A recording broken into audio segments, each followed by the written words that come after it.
Yeah. Okay. Okay, wow, we got a lot of volume today. Subcommittee on Highways and Transit is now in session. This hearing today is limited in scope to testimony by individual members on their potential high priority projects. This is a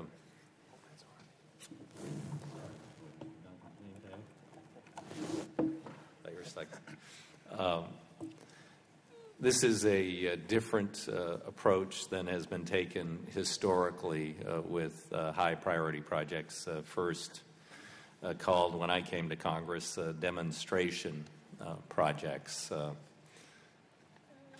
Actually, I had an interesting, and they've always had some controversial element to them. When I was first elected, they had vetoed, Ronald Reagan had vetoed the Surface Transportation Bill, the Highway Bill, and I then was allowed the opportunity as a new member to put in a small project to study a needed bridge replacement in my district. And when I was then meeting with the editors of the largest newspaper in my state, a few months later, the Oregonian, during the Inquisition, which it was like in those days, they said, "So what does this demonstrate?" And I said, "It demonstrates that I understand the needs and priorities of my district, and I can deliver." And they just sort of dropped it at that point. And that's the key here. Does all wisdom reside in the bureaucracy? Should all of the money be allocated either through the political appointee, the Secretary of Transportation, or through the various state departments of transportation, most generally unelected bureaucrats with some direction from their legislatures, governors, or commissions? And the firm conclusion that I've come to over the years is no, that there is room for some designated spending by members of Congress who better understand the needs of their district and the degree of attention to which those needs have received from their state departments of transportation legislatures or the federal Department of Transportation bureaucracy. However, that's not to say that we want to replicate some of the more notable problems in the past. So we have totally reformed the process. And we are going to make it a transparent process. Members are going to have to post their requests to the committee on their websites, very similar to what's being done in appropriations. And then after and when we determine what allocations will be available to members, they will probably have to revisit and refine those requests. It is unusual in that we're moving forward without making allocations to individual members where they can tailor their projects and requests into that number. So I do admit it's a bit difficult for members. Then we will their name will be forever associated with those requests when and if these are included in the legislation. This is, part of a much larger process that's moving forward. We've done, I think, 27 hearings on reauthorization or authorization now. The staff has been drafting for months. They've reviewed every one of the 108 program expenditures of the Department of Transportation. We are going to very substantively reduce the number of programs or move perhaps to a small number of functions to dramatically streamline the Department of Transportation bureaucracy, the Federal Transportation Administration. We're very interested in providing for more prompt project delivery, lowering overhead costs, moving toward practical least cost design solutions and planning, and dealing with the major problems that confront our country. Member projects will have to fit into that context. They will have to meet our new national priorities. They will have to address those concerns and to be included in the legislation later.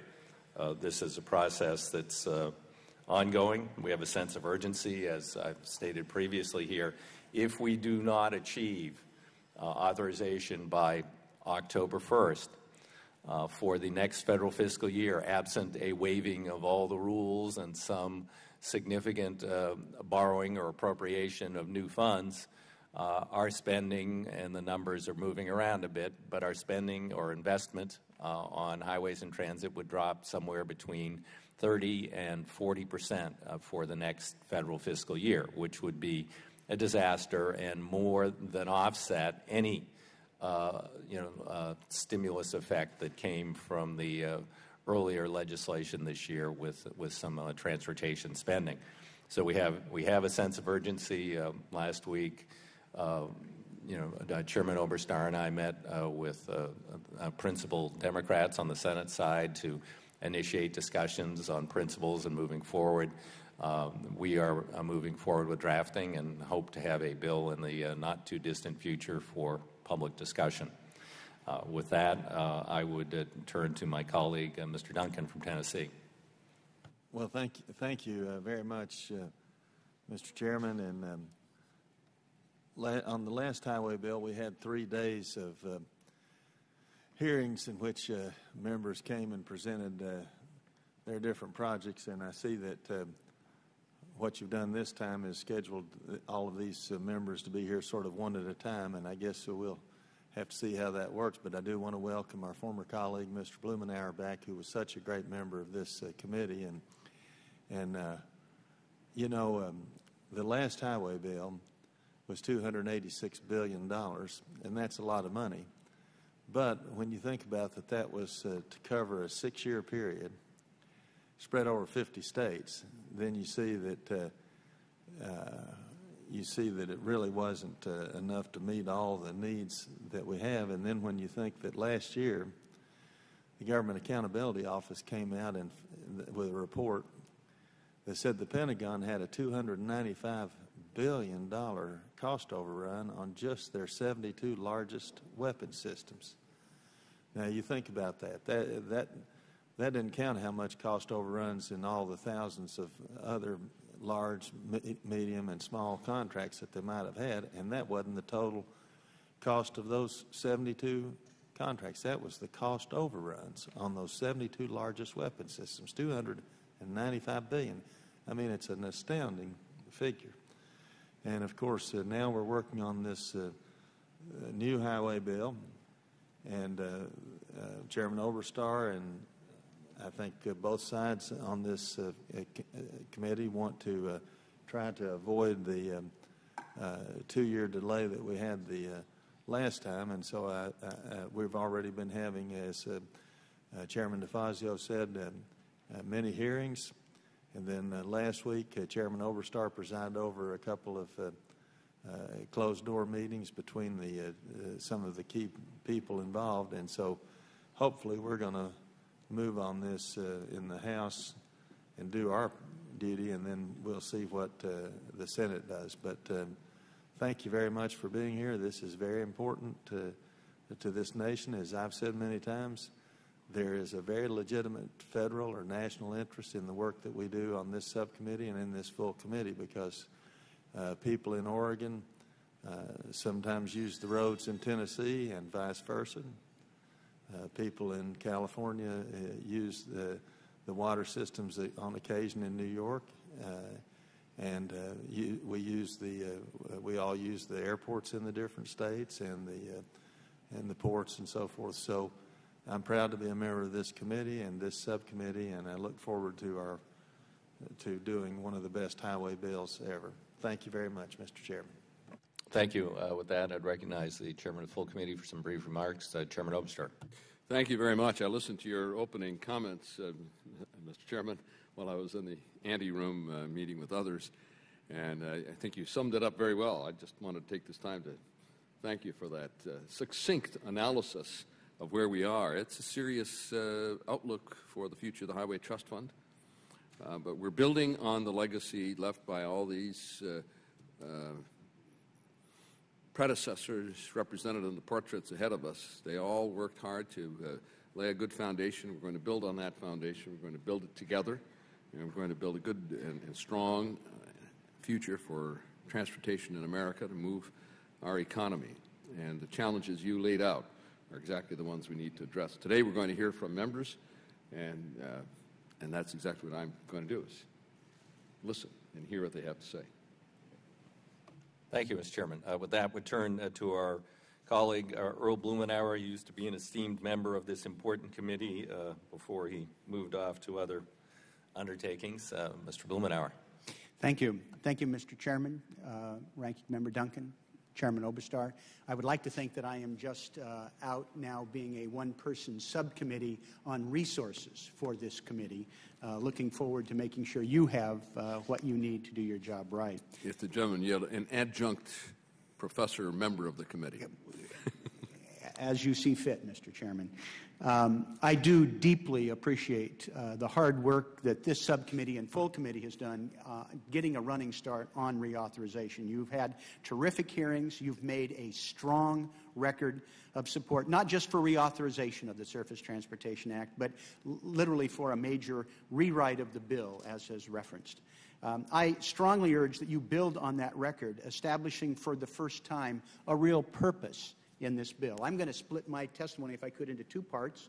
I wanted to just talk briefly about the overview and then some specific items that I think are consistent with that. Because what you're doing is a critical part of a new vision for rebuilding and renewing America, not just about protecting and optimizing existing transportation infrastructure. More than ever before, this is about revitalizing the economy and strengthening our communities while we protect the planet from global warming. Your committee has already started along this path of energy conservation and greenhouse gas reduction. I hope that you, in the reauthorization, will continue to be bold, because transportation represents 30% of our nation's greenhouse gases, and we can't meet our goals without your help. I strongly urge that you put the I back into ICE-T, intermodalism, having a higher standard in this new vision. I hope that as you are sorting through this, I hear that you're talking about more uniformity, and everybody must plan and deliver for this new era, and I find that exciting. I hope that you will work with us to extract more value from the federal partnership, provide more statutory guidance on cost-effective projects, and apply it to all transportation modes. If it's good enough for light rail line, it ought to be good enough for an interchange. I urge that your committee adjust and harmonize match ratios. A formula should not determine the transportation solution. We must also work together to streamline this process to become more performance-driven for environmental protection and public participation. And I do want to be your partner on the Ways and Means and Budget Committee to make sure you get the resources you need, generating more money after you create this new vision and make the federal government a better partner. In pursuit of more resources and for the future, I strongly urge that you include in this bill an expanded pilot project on vehicle miles traveled. We've been pioneering that work in Oregon. Please help us extend it to all 50 states so that together we can design a transportation funding program for the future. You will receive from me in written testimony emphasis on 5 specific major projects. One is a Columbia River crossing, a huge undertaking combining both Oregon and Washington's resources to cross the Columbia River on the I-5 corridor, one of the nation's vital trade routes. Please work with us to refine the toll authority and to do a better job with not just freight movement, but pedestrian, transit, and light rail connection from Vancouver to Portland. I will be submitting, second, a request for the Portland-Milwaukee light rail extension that will continue to build on what we think is the best national light rail model to showcase not just what light rail does for our region, but has done nationally. Third, I will be submitting legislation, actually introducing it this week, that I hope will incorporate it into your bill, not just to expand the Portland streetcar system, but to literally jumpstart a national movement building on the small starts provision that we worked together in the last reauthorization, but the previous administration couldn't figure out quite how to administer. I'll be offering a bill to expand, refine, and direct it.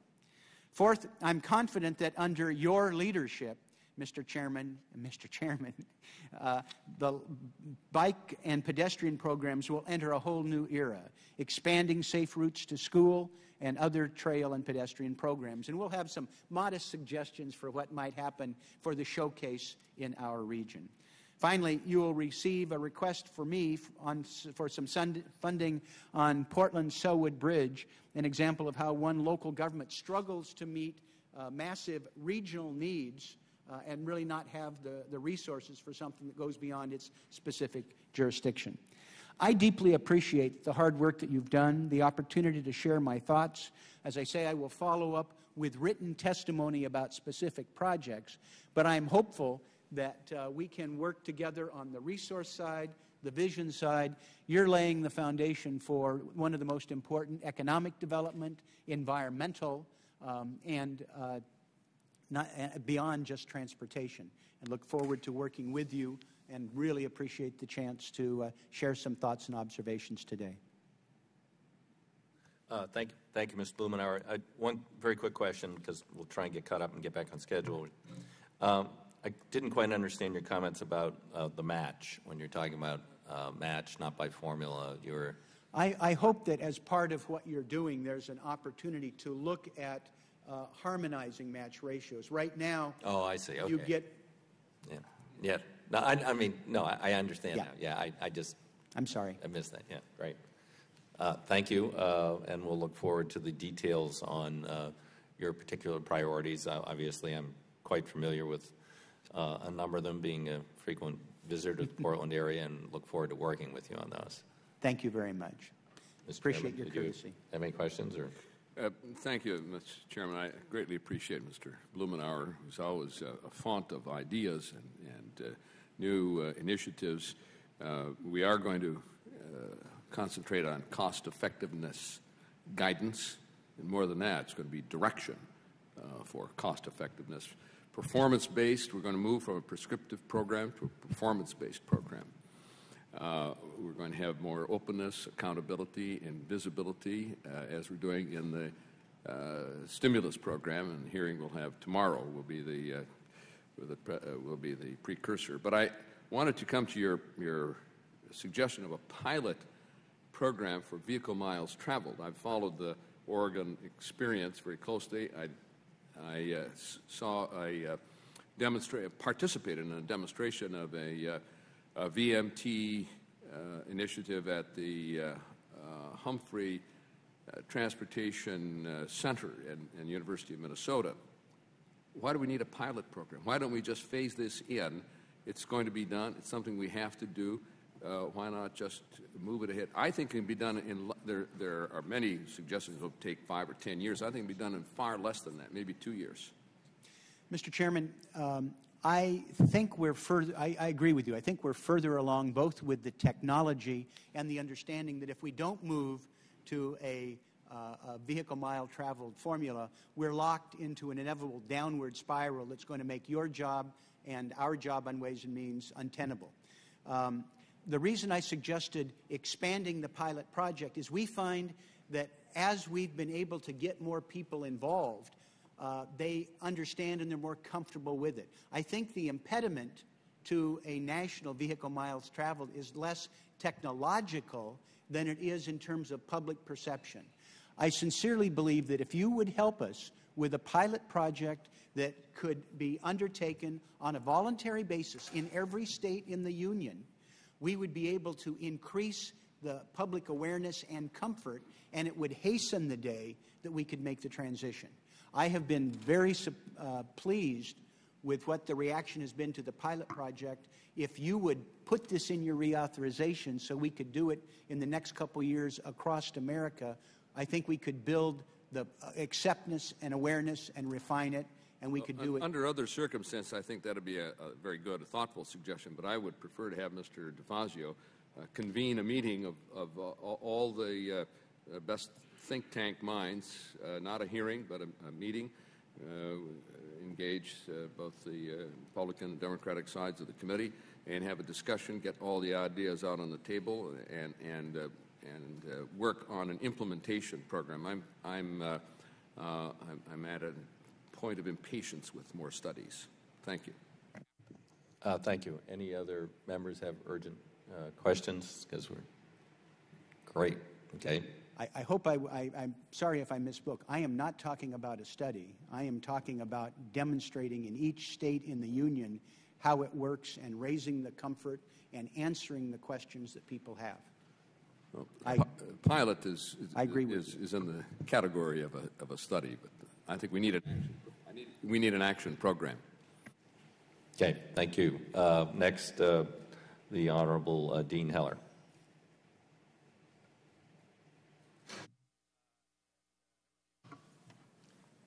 Thank you, Mr. Chairman, and members of the committee for the opportunity to spend a few minutes here in front of you to discuss some of the needs and merits of the federal investment into Nevada's transportation system, hopefully make some of your decision-making a little bit easier.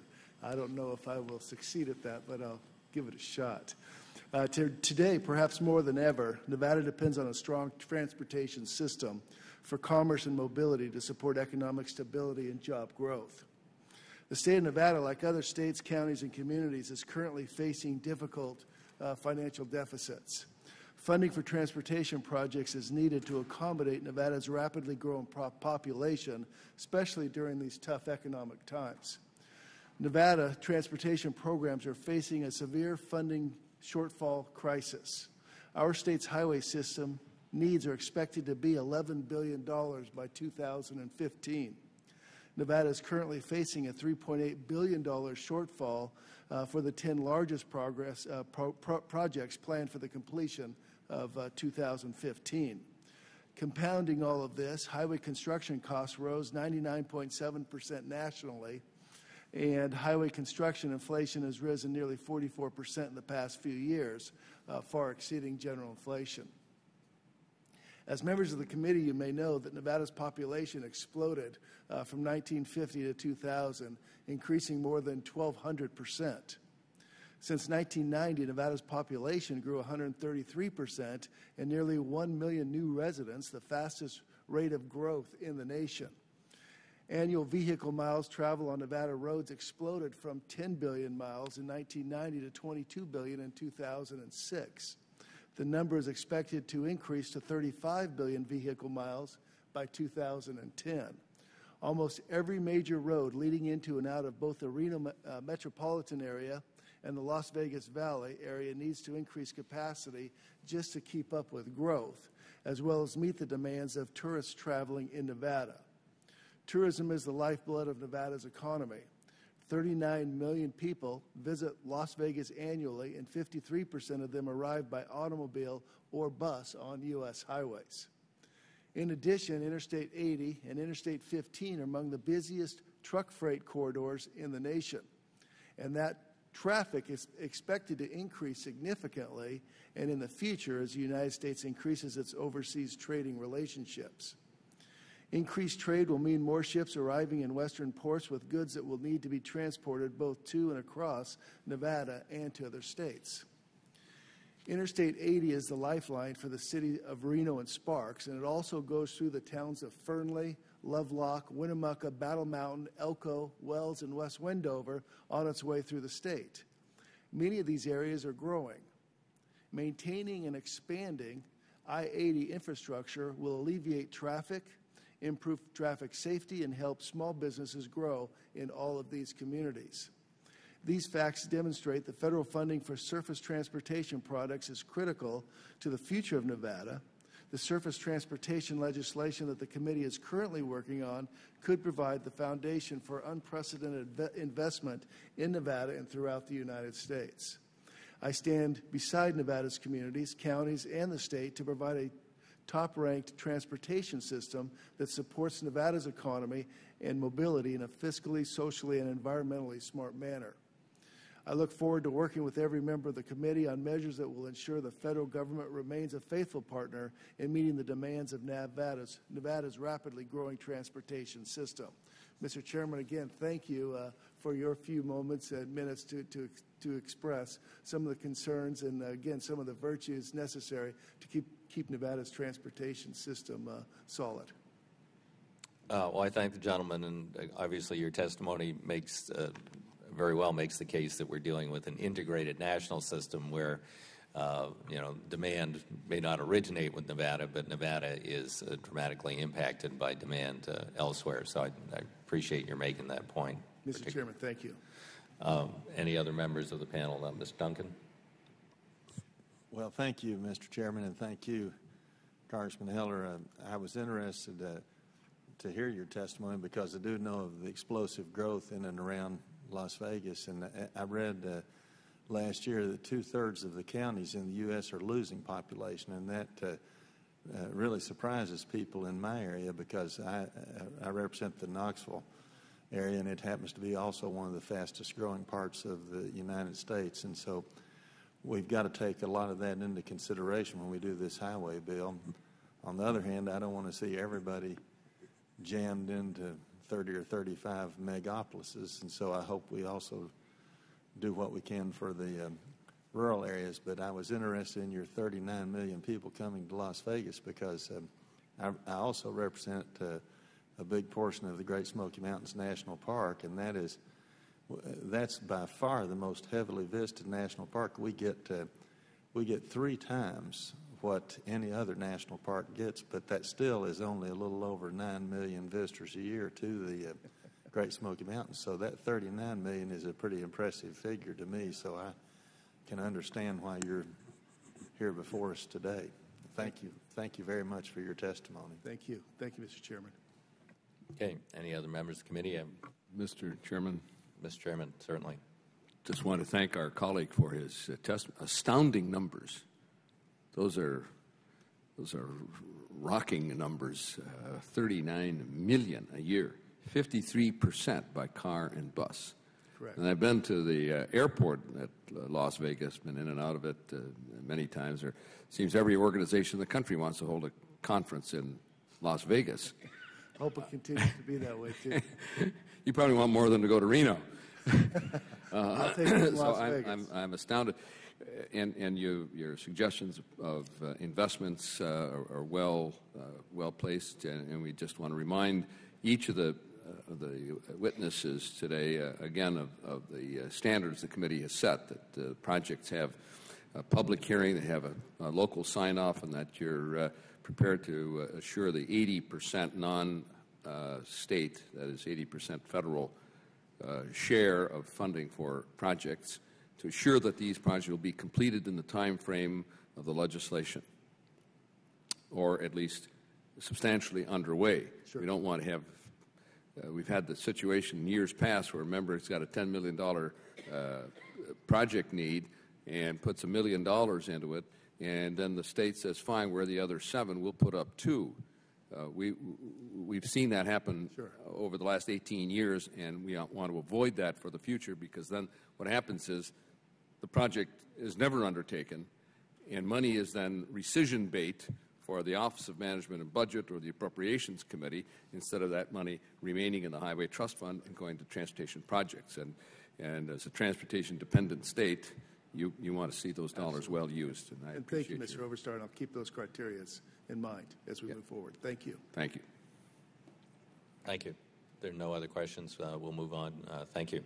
Thank you, Mr. Heller. Mr. Larson from my neighboring state of Washington.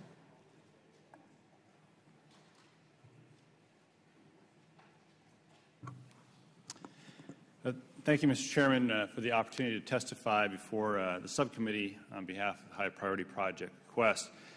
First off, I want to say I just look forward to working with you and Chairman Overstar to make a significant investment in our nation's transportation infrastructure and build a foundation for future economic growth as we rewrite the federal surface transportation legislation.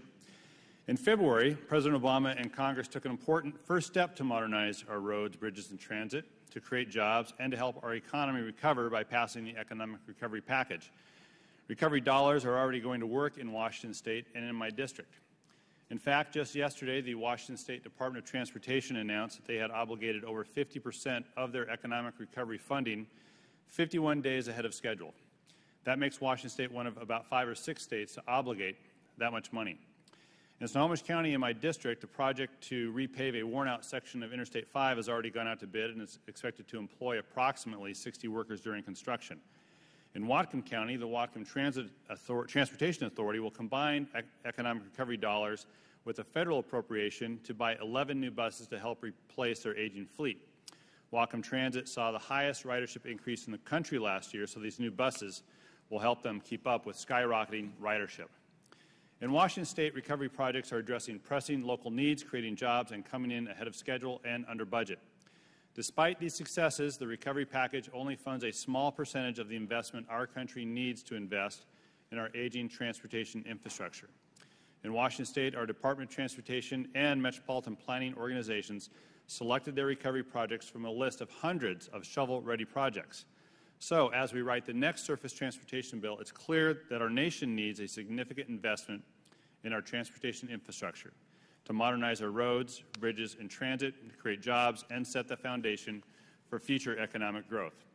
The top transportation priorities for my district in the next authorization are highway safety, freight mobility, and ferries. In addition, for pushing for specific policy changes to the current authorization, I've approached the high priority project process with these three issues in mind. Highway safety is a top priority for my district. My district includes U.S. Highway 2, a stretch of highway where there have been over 50 fatal accidents since 1999. The communities along this 50-mile span of U.S. 2 and the Washington State Department of Transportation have partnered to implement safety improvement projects throughout the corridor. The U.S. 2 Route Development Plan, or RDP, has identified over $1 billion in projects to enhance and reduce congestion on U.S. 2. In the next authorization, one of my priority project requests is a $10 million project to construct safety improvement projects in this corridor between the cities of Snohomish and Gold Bar. This highly traveled corridor experiences a large number of accidents. A key priority among the possible projects is the intersection of U.S. 2 and Bickford Avenue. This location has experienced a significant number of collisions in the last 5 years and was identified as one of the highest rated projects on the U.S. 2 Route Development Plan. Freight mobility is a priority for my district and for Washington State. In 2007, Washington State freight systems supported over 1 million jobs in freight-dependent industry sectors. Washington State's transportation infrastructure, including our northern border crossings, Interstate 5, the Burlington Northern Santa Fe and Union Pacific rail lines, the ports of Everett, Seattle, and Tacoma, and all of our intermodal connectors, they are all critical in supporting the movement of freight. So I intend to request a high-priority project in my district to help freight move safely and efficiently across the U.S.-Canadian border. The Blaine Freight and Passenger Rail Improvement Project will construct additional rail line capacity to keep the import and export of freight to and from Canada moving efficiently. It also provides additional siding track to allow for safer inspection of freight traffic coming into the U.S. at the SWIFT U.S. Customs and Border Protection Facility. This additional siding track has the added advantage of allowing freight train inspectors to inspections to occur off the main line, helping to ensure that Amtrak Cascades passenger trains operate on time. Ferries are an important top priority for my district and Washington State. The Washington State ferry system is the largest system in the U.S., carries over 25 million riders annually. They're an integral part to our transportation infrastructure of Washington State. They're an extension of the highway system and provide public transportation to help thousands of my constituents get to work and to return home. I intend to request a project funding for the Anacortes multimodal ferry terminal in my district. Washington State Ferries provides the only public transportation access to several of the San Juan Islands, and all these routes depart from the Anacortes Ferry Terminal. This project will replace existing terminal buildings and 5 spans of the passenger overhead loading system and pave terminal access lanes and parking lots. It also encourages the subcommittee to improve and expand on the overall federal investment in ferry transportation. Tomorrow, Senator Murray and I will introduce the U.S. Ferry Systems Investment Act of 2009. Our legislation would make a more robust investment in the federal ferry boat program. It would also mandate that half of those funds be distributed by formula to help ensure that significant funding is directed to the largest and most important public ferry systems. Half of the programs as well would continue to be distributed on a discretionary basis, which would help initiate and expand ferry services throughout the country. I believe these changes would significantly improve the current program and provide our nation's ferry systems with the resources they need to improve public safety, meet growing demand, and create jobs to keep our economy moving. Mr. Chairman, thank you for this opportunity to present my project request for the next surface transportation authorization. I look forward to continuing to work with you and the rest of the subcommittee to invest in our nation's transportation infrastructure and set the foundation for future economic growth. Thank you, gentlemen. Thanks for pointing out the intermodal needs with ferries, the border problems, freight movement, and I thought the number you gave on Highway 2, the total need for that one highway in one state is $1 billion, which just underlines how huge the unmet needs are nationally. We see that every year in the American Society for Civil Engineers, and we've seen other folks, the commissions, quantify it, but when you reduce it down to just one highway, one state, and put out those numbers, we realize that we need a tremendous amount more investment. Mr. Duncan, do you have any questions? Well, no questions, but I want to thank our colleague, Congressman Larson, for being here, and I've been out to his district several times over the years and in the vicinity to visit the Boeing operation and some other things, and I know the projects he's talking about are very, very important, and so I thank you for taking this time to come here and be with us today. Thank you. Thank you, Mr. Duncan. Thank you. Any other members have questions? Okay. If not, then we'd move on. Thank you, Mr. Larson. To the Honorable Bill Posey.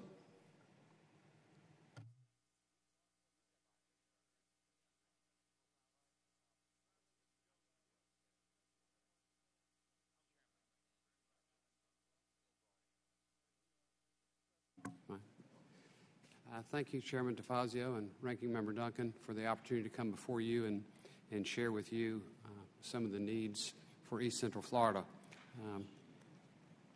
There are several transportation projects that are important to East Central Florida, and I'll use my time here this morning to share with you three of the highest priorities.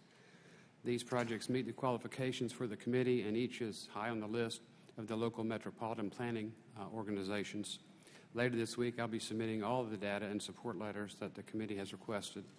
First, I'd like to ask the committee to consider providing funding for the Palm Bay Parkway. The Palm Bay Parkway is well underway with planning in Brevard County, the City of Palm Bay, and the City of Melbourne, and the Melbourne Airport Authority in full concert. The funding will help speed this project along, obviously. The Palm Bay Parkway was conceived in the 90s to address regional mobility needs in southern Brevard County and northern Indian River County, to alleviate congestion on all major parallel roads, including I-95, to improve access to Melbourne International Airport and the major employers near the airport, and to enhance public safety by providing additional evacuation capability for significant population within a limited evacuation options. The Palm Bay Parkway will aid in hurricane evacuations, obviously. The Palm Bay Parkway has been in planning for more than 15 years and is now moving forward. The general public and elected officials are very much aware of the need for the parkway, and actions are being taken to move this project forward. The potential to create new construction, commercial, and service jobs in residential neighborhoods on the property transfers by the parkway is substantial. The parkway consists of two interchanges along I-95 and will provide a western loop around the City of Palm Bay, connecting both the northern end of Palm Bay to the north end near Melbourne and the Melbourne International Airport. In 2007, Brevard County Commissioners issued a revenue bond which raised an estimated $21 million. Over 40% of the bond's proceeds were allocated to the parkway. Second, citizens in Indian River County have several projects that are important to improving traffic flow in and around the county. While one of these projects is new construction, the others add more lanes to already existing roads. I will be submitting funding requests on their behalf later also. Finally, I'd ask the committee to give consideration to providing funds for the Hoagland Boulevard Pleasant Hill Road. That's in Osceola County. It's a corridor of a 3.8-mile roadway connecting two state highways, US 192 and US 1792. The project is an important link in the regional transportation network in Central Florida and provides direct access to Kissimmee Gateway Park, an airport, and designated enterprise zones critical to economic development in Osceola County. Osceola County and the City of Kissimmee have jointly completed preliminary engineering and alignment analyses for the project as of last December. Again, thank you for the opportunity to come before you. My staff and I are looking forward to working with you to meet our nation's infrastructure needs. I thank you for the testimony. The gentleman makes good case how what would seem to be a local project has tremendous economic development, and again, dealing with airports, intermodal implications, and I appreciate your highlighting those factors to the committee. Thank you. Mr. Duncan. Well, thank you, Mr. Chairman, and I want to thank our colleague, Congressman Posey, for being here to present what I know are great needs. I'm familiar with his part of Florida, and there's been such a population explosion over the last 25 or 30 years in all through Florida, and so I know there's a lot of needs down there, and Congressman Posey is a new member, but he's already gotten off to a great start in becoming a very effective member for his district, and I appreciate your being here with us today. Thank you very much. I know the days are long and you have a lot of people coming before you. I can't tell you how much I appreciate your courtesy and your attention. Thank you. Brevity is appreciated and will be rewarded. Thank you. Ms. DeGette. The Honorable Diana DeGette, Colorado.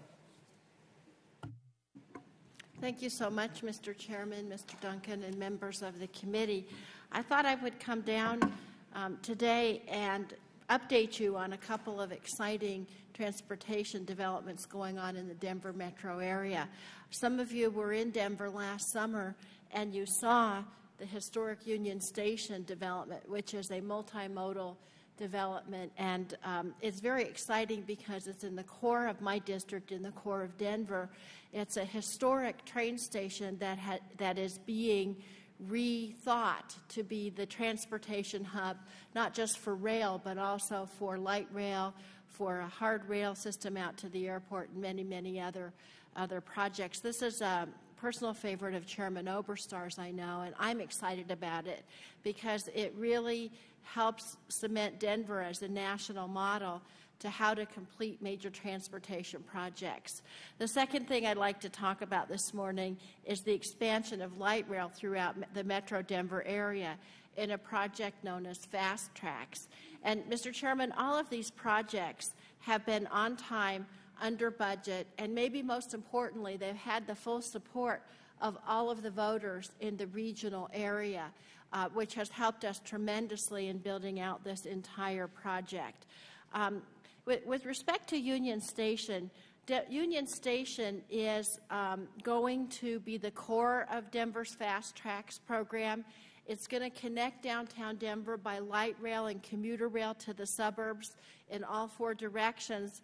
And also, there's enhanced bus service, Amtrak accessibility, and pedestrian and bicycle options with Union Station.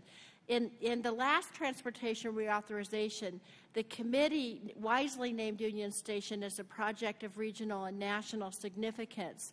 And what we're looking at doing right now, one of our top priorities, is developing out the connection between Union Station to Denver International Airport.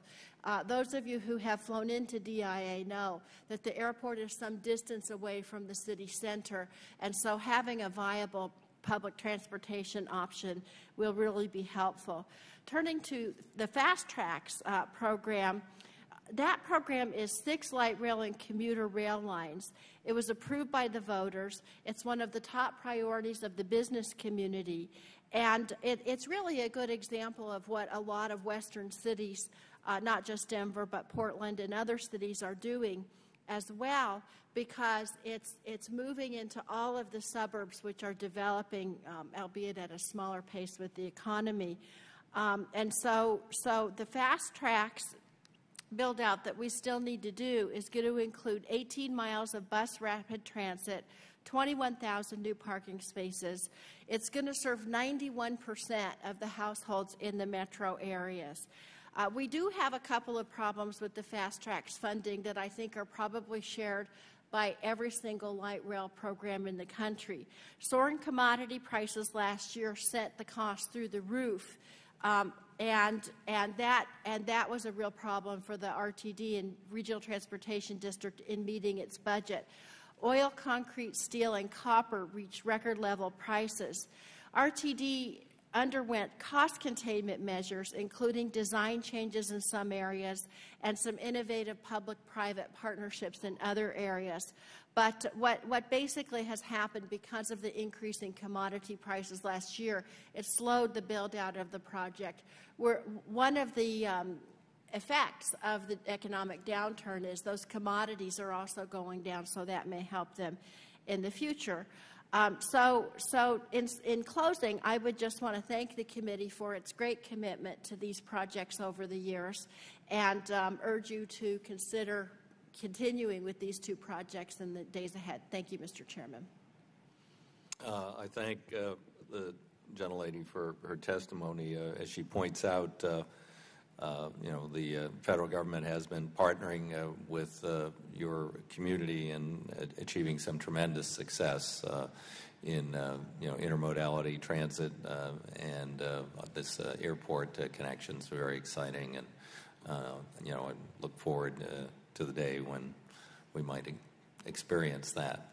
And we really like the on-time, under-budget part, and perhaps there's something to be learned there either by the Federal Transit Administration or by other agencies, and we'll investigate some of how you were able to pull off that miracle. Mr. Duncan. Well, thank you, Mr. Chairman. I was also going to mention that we love to hear those words on time and under budget because we get into all these projects where there are problems. And in fact, I remember years ago when I was chairing the aviation subcommittee, we had a big hearing one time about the Denver airport and some of the problems that you were having at that time. But I know there's a lot of needs. I was visited, and I'm sure the chairman was visited by a group from Boulder to discuss the transportation needs between Denver and Boulder. But thank you very much for being with us. You're welcome. I was telling someone yesterday, though the baggage system has been worked out for now about 15 years in Denver, people still ask me if their luggage is going to get lost. And Yes. The baggage system works great, and Yes. it's all working. Thank you very much. Thank you.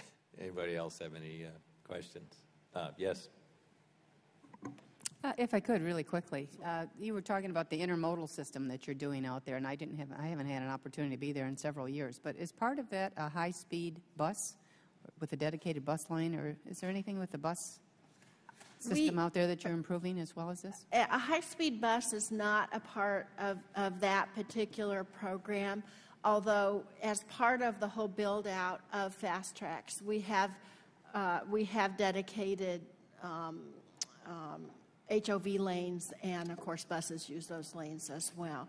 I see. But the buses, the bus system, which was the traditional public transportation system in the Denver metro area, is being incorporated into this light rail system that we have, and in addition with the bike lanes and the commuter lanes and all of that, so that it all works together, which is always a help in these situations. Yeah, I see. Very good. Thank you. Thank you very much. Okay, thank you. The next is the Honorable Buck McKean. He's running a couple of minutes late, so we will go into a brief recess, and my colleague, Mr. Sears, will take the chair upon his arrival. With that, we stand in indefinite short-term recess, and if we get well past that, we'll take Mr. Boozman next.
We'll continue with a hearing. The Honorable Congressman McKeon.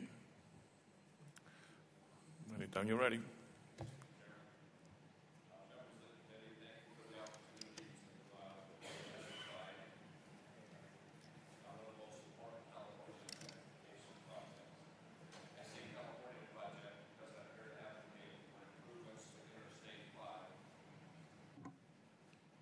One of the most regionally significant transportation corridors and goods movement arteries in California, perhaps the country. You can see on the map that I have here, the portion there that's blown up here. Santa Clarita is where I live. The 5 goes from Washington down to the border. Very important part of the interstate project that was built in the 50s. The I-5 is absolutely vital for efficient goods movements from the ports of Long Beach, Los Angeles, to destinations in California, Oregon, Utah, and Washington. Moreover, the I-5 is an essential international trade artery connecting the West Coast industry with Canada and Mexico. We're often tragically reminded of the importance of this freeway and the goods movement it facilitates after a disaster, such as the seismic event in '94, the Northridge earthquake. It shut down right in here. Shut down all of the bridges coming north and south from the 14 and from the 5. And there was really no other major way to get through, and they did a great job of rebuilding. In fact, what they did is everybody worked together. They had 3 major bridges there to build, to put that back together. They worked night and day and had it done in 6 months, paid a bonus to the workers, and did it cheaper than the normal process would have been. In 6 months, they wouldn't have even had the building permits. But still, it's a major weakness that we have there at that point. Playing such a prominent role, this nationally designated high-priority corridor faces some significant challenges. Despite the nearly unanimous community support, the sheer size, scope, and cost of the Gateway Improvement Project pose significant obstacles. Even with robust federal investment, such a project will require unprecedented collaboration of effort and resources from all efforts and sectors. That's why I'm asking this committee to support the Santa Clarita-Los Angeles Gateway Improvement Project. This project will help relieve congestion along one of the most heavily traveled portions of the I-5, which currently experiences 48,000 daily hours of delay, costing motorists $204 million a year. I live right here, and this picture is going south. Here, there's a mountain pass, and any time of the day, I have to leave, for the airport when I'm coming back early in the morning, about 4:30, and then I can get to the airport for my 7:50 flight. If I leave 15 minutes later, it takes about an hour longer. It's amazing what that happens. It'll also reduce the mixing of commercial trucking and passenger vehicles. Trucks are supposed to take about 1 lane, they take 2, and there's only 4 lanes through there, and so it just backs up for miles. Moreover, the improvements in efficiency are projected to increase air quality by almost 50%. The Santa Clarita-Los Angeles Gateway Improvement Project will accomplish this task through 2 major enhancements. I grew up down here in the San Fernando Valley area, and we've always had bad air quality down in the LA basin. But when I moved out to Santa Clarita over 40 years ago, no problem with the air. Now it's sometimes worse than the LA basin. A lot of it because of that traffic that can't get over the mountain down below. The Santa Clarita-Los Angeles Gateway Improvement Project will accomplish this task through the 2 major improvements I said. First, the project will extend existing high-occupancy vehicle HOV lanes for several miles along the 5. And second, it will incorporate dedicated truck climbing lanes along steeper portions of the freeway. The HOV lanes will provide badly needed efficiency at peak time for this key stretch of highway, which serves as a gateway to and from the Los Angeles community for thousands of commuters every day. We have people that are driving from clear up in here down into this basin every day. I've seen the 14 backed up miles and miles in the morning. It's amazing. The HOV lanes would extend from 14 interchange to Parker Road, a key stretch of highway badly in need of increased capacity. The other aspect of the project is the incorporation of dedicated truck lines from 14 to Pico Canyon Road and Lyons Avenue. As truck volumes continue to increase along a path projected to double by 2030, the I-5 truck lanes will dramatically improve the flow of goods movement in the corridor region and internationally, helping to keep America's ports competitive with new ports in Mexico and Canada. In Southern California, this goods movement represents a direct economic impact of more than $90 billion in economic activity and supports 690,000 jobs. The importance of this project is strikingly evident by the overwhelming local support from the communities that depend on the I-5, industry, local government, and private citizens. Several key businesses have joined together to support this. Members of our delegation have joined together to support it. Even the California Department of Transportation, Caltrans, and the Metropolitan Transit Authority, which have numerous high-quality, high-priority projects, have placed an increased urgency on improvements to this I-5 corridor. So in closing, I'd ask this committee to make an investment not only in the future of the Santa Clarita Valley, but in the future of California by supporting my request for the Gateway Improvement Project. This is something that, because of the regional status, it's too big, really, for just the local people here. They've put up a lot of money, and they're willing to match as much as they can. But like the state of California, the governor has shown 200 and what was that number? 222 billion of projects that are needed in the state, and so the state is also going to need help to make this happen. Thank you very much. Thank you, Congressman McKeon. Congressman Duncan, you have a question? Well, I don't have any questions, but I will say that the most recent study that has come out says that we lose at least 78 billion a year just due to congestion, people sitting in traffic, and I'm sure a significant part of that must come from that Southern California area. I know I've been visited, and I'm sure Chairman DeFazio and Chairman Oberstar have been visited by a couple of groups from Southern California already to talk about the great needs that are out there, and I think all of us, or most of us, have probably been on Interstate 5, and we're a little bit familiar with the needs out there. And I do remember, though, many years ago I went on the congressional plane with the big delegation to go to former President Nixon's funeral. And they had a couple of buses for us when we landed, and we were on I-5, and it was just totally empty. And I said to Congressman Gallagher, I said, "Where's all that traffic you all are always complaining about out here?" I said, "There's not a car on this road." And what it was, they had the entrances and exits all blocked off for us so we could get to that funeral. So I did get to ride on it one time when there wasn't a car inside. Same thing when we had that 94 earthquake. President Clinton came out, and same thing. We got on that freeway, and it was like, I'd never seen anything like that before. It was like a airport runway.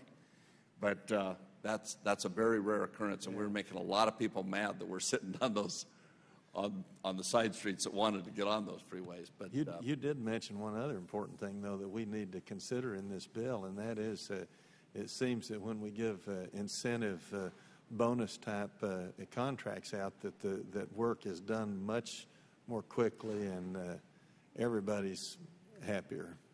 You know, that's something, I don't know how you do that in a bill like this, but if there's something that can be done to cause that kind of incentive, I think we could get a lot more bang for our buck. Right. Thank you very much. Thank Anyone you. else? No. Congressman, is that, I can't see it from here. Is that downtown Los Angeles? Is that the way it goes right through? Interstate 5? This is 5. But on the bigger picture there. This is 5. All right. That goes right through downtown Los Angeles. Is that what I see on the bottom right. there? Right. Yeah. And this is this, and here's Los Angeles, and it does go Okay. right through, all the way down to the border, and, all the way north to Canada. This was built.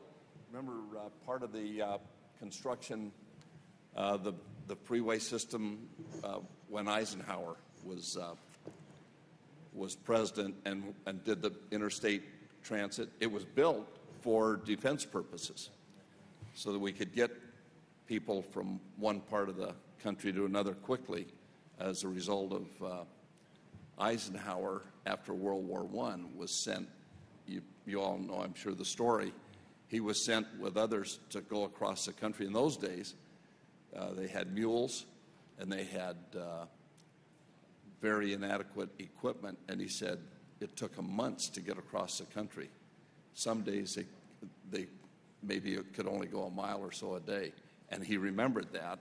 So when he became president, that's why the motivation to do the interstate transportation system. And I think it's time now that we really upgrade it and bring it into the 21st century.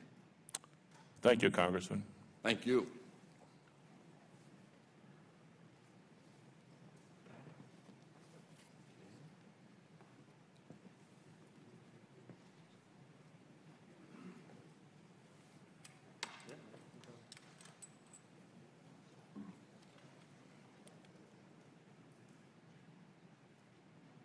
Mr. Brown, would you like to?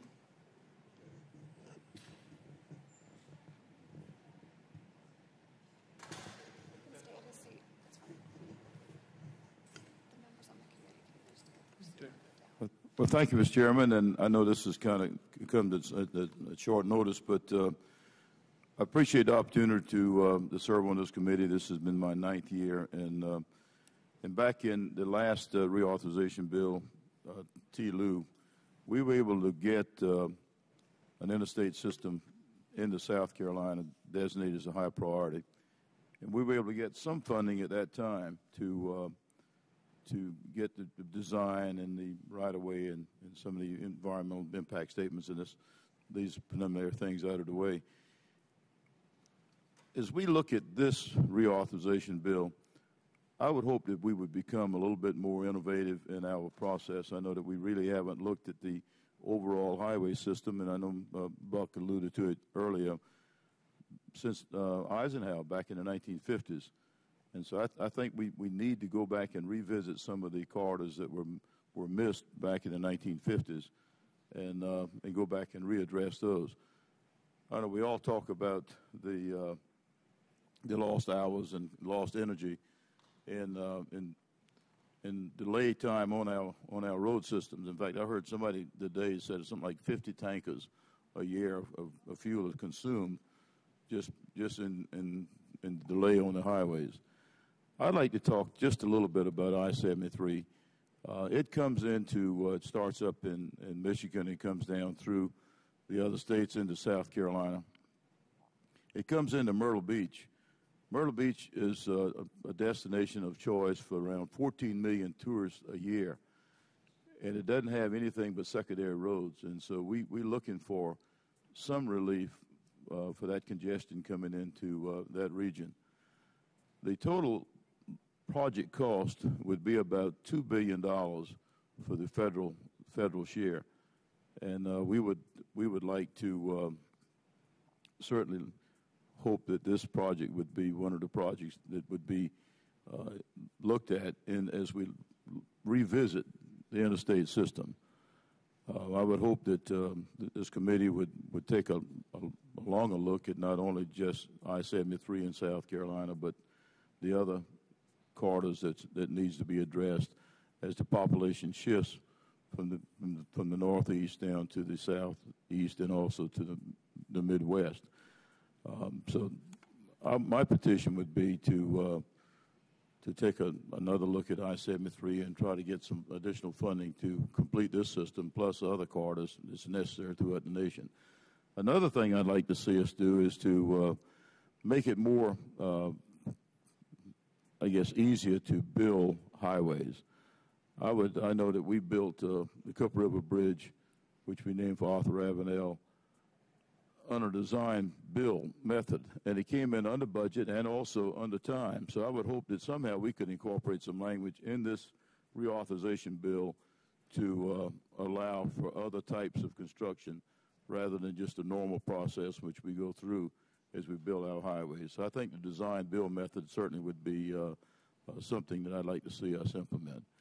But, Mr. Chairman, with that, I'll just yield back the balance of my time and entertain any questions. Thank you, Mr. Brown. Anyone have a question? Thank you very much. Thank you.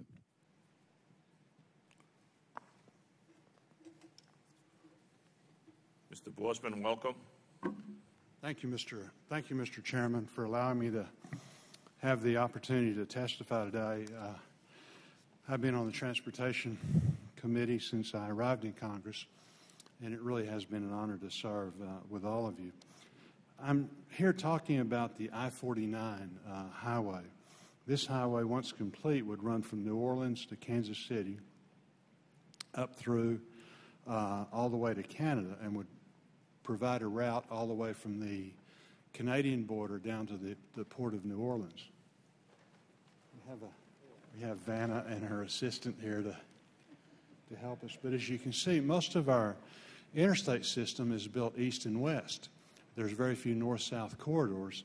This system is not is one of those that is almost constructed.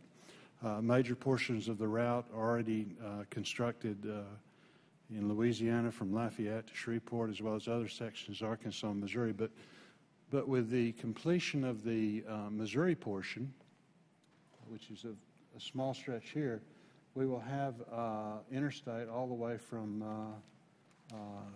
Arkansas, the western portion of Arkansas, all the way to the Minnesota border. We have a section in Arkansas that needs to be completed, a little bit in Missouri. Myself and Mike Ross have been working hard on this, and right now we have records of decision for the sections that have been signed by the Federal Highway Administration. Construction funding is really the remaining obstacle to completion of the interstate. Construction and completion of I-49 will support the creation of up to 206,290 new jobs. Once complete, I-49 will provide more than $817 million in annual savings to the nation's economy by reducing travel time, transportation costs, and congestions. Over 6 years, these savings will total over $4.9 billion or more. The total cost to construct I-49 is estimated at just over $4 billion. It's a significant freight distribution intermodal corridor that will service the deepwater ports of South Louisiana, New Orleans, Houston, Beaumont, four of the top 5 ports in the nation by tonnage. The Great Lakes ports of Duluth, Superior, Chicago, Gary, and Milwaukee, and one of the nation's most important freight distribution hubs, Kansas City. So again, I think, as you can tell, this really is a very, very important project. It's something that many of us have been working on for several years. The good news is that we've had significant funding in the past. We had significant funding in the last reauthorization, and we'll be working to, hopefully with your all's help, to acquire more funding. I want to echo, I think, what the previous speakers have been talking about, in the sense of identifying areas of national priority. I think with limited funding that we're going to have with the next reauthorization, that we really do need to look back towards the Eisenhower years when we, created the interstate system. I think that with limited funding, that we really do need to address areas that have significant congestion, and those are scattered out throughout the United States.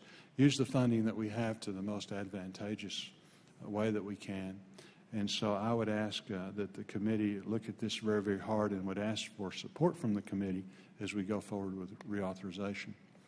And thank you very much. I yield back. Thank you, Mr. Boozman. Does anyone have a question for Mr. Boozman? Thank you very much.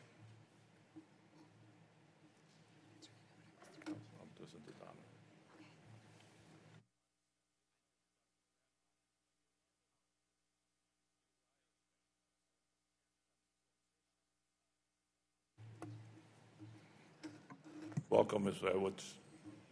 Thank you. Good morning, Mr. Chairman. I really appreciate the opportunity to be here today to discuss specific high-priority requests in the 4th Congressional District in Maryland.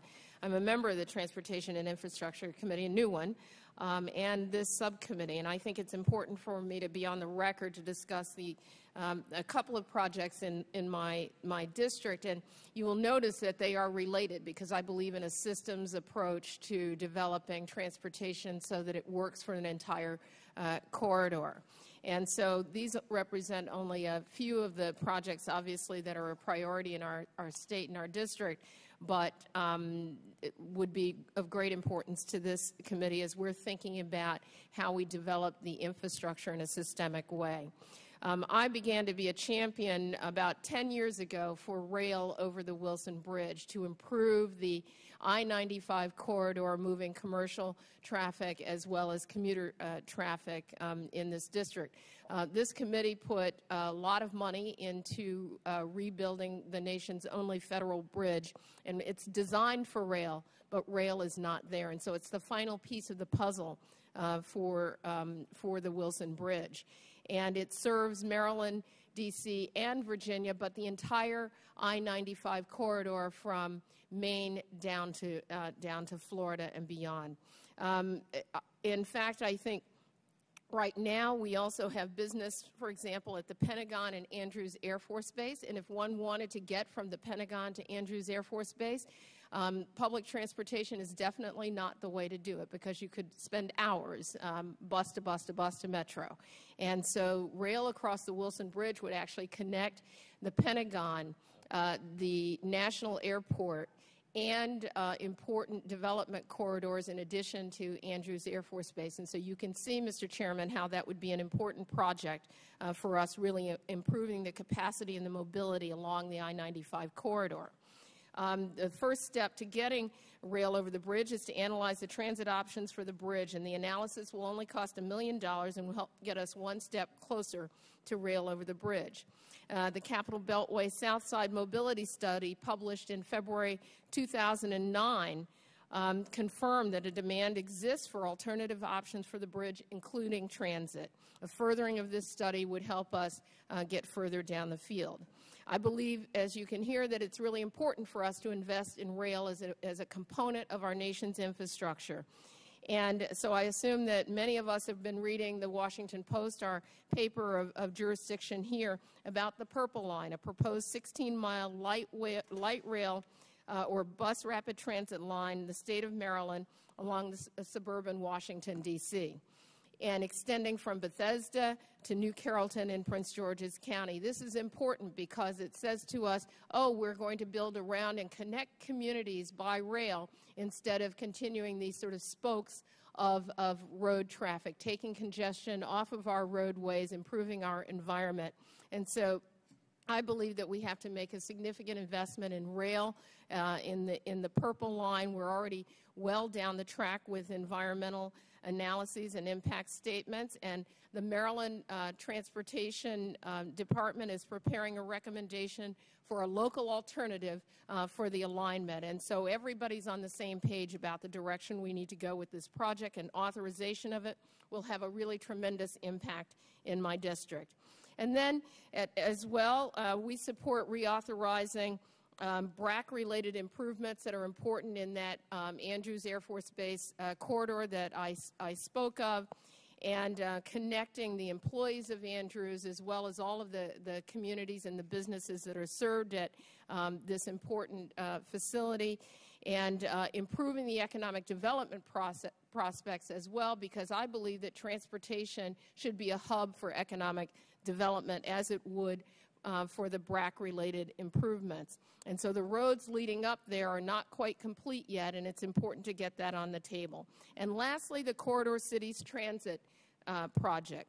And again, a connection with each one of these projects for economic development, for environmental investment, and for investing in the nation's 21st century infrastructure.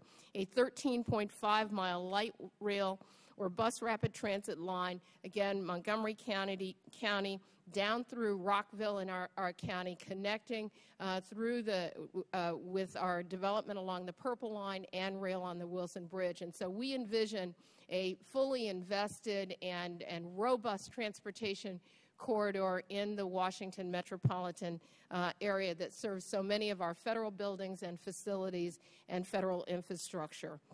The study is already being conducted by the Maryland Department of Transportation, and the project really would have a tremendous, important impact in this community. And I thank you, Mr. Chairman, for my testimony. We'll make certain to submit something very complete for the record, and I look forward to working with this subcommittee on these projects. Thank you. Thank you, Ms. Edwards. Does anyone have a question?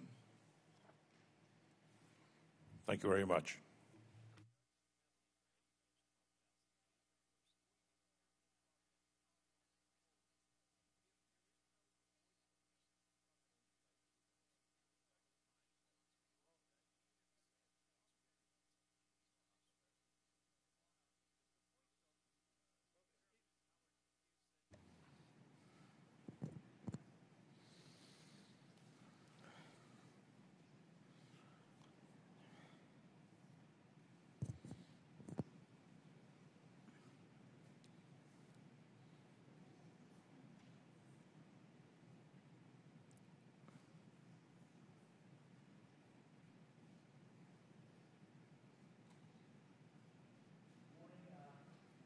Good morning. This is Congressman Bo Cherry from Ohio's 16th District. It's an honor to chair this. Congressman Oberstar said don't get too comfortable here. But nonetheless, we wanted to have the opportunity to recognize the Honorable Charlie Dent from Pennsylvania, discuss his projects with respect to the Transportation Committee. Thank you, Mr. Chairman. Appreciate this opportunity to share with the subcommittee some of the transportation needs of my Commonwealth, Pennsylvania, as well as my district, 15th District, which includes the Lehigh Valley and parts of the Upper Perkiomen Valley and the Montgomery and Berks counties.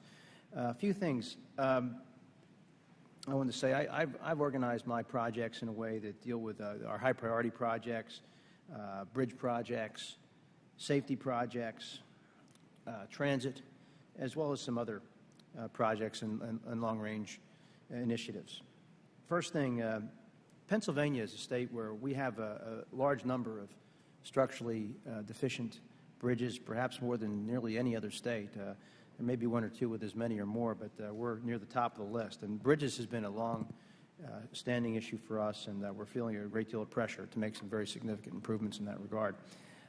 With respect to high-priority projects, one project that I'm heavily involved with and our regional planners are involved with, as is our Commonwealth, is what we call the American Parkway Project, a bridge over the Lehigh River connecting the American Parkway on both the east and west sides of the east and west banks of the river.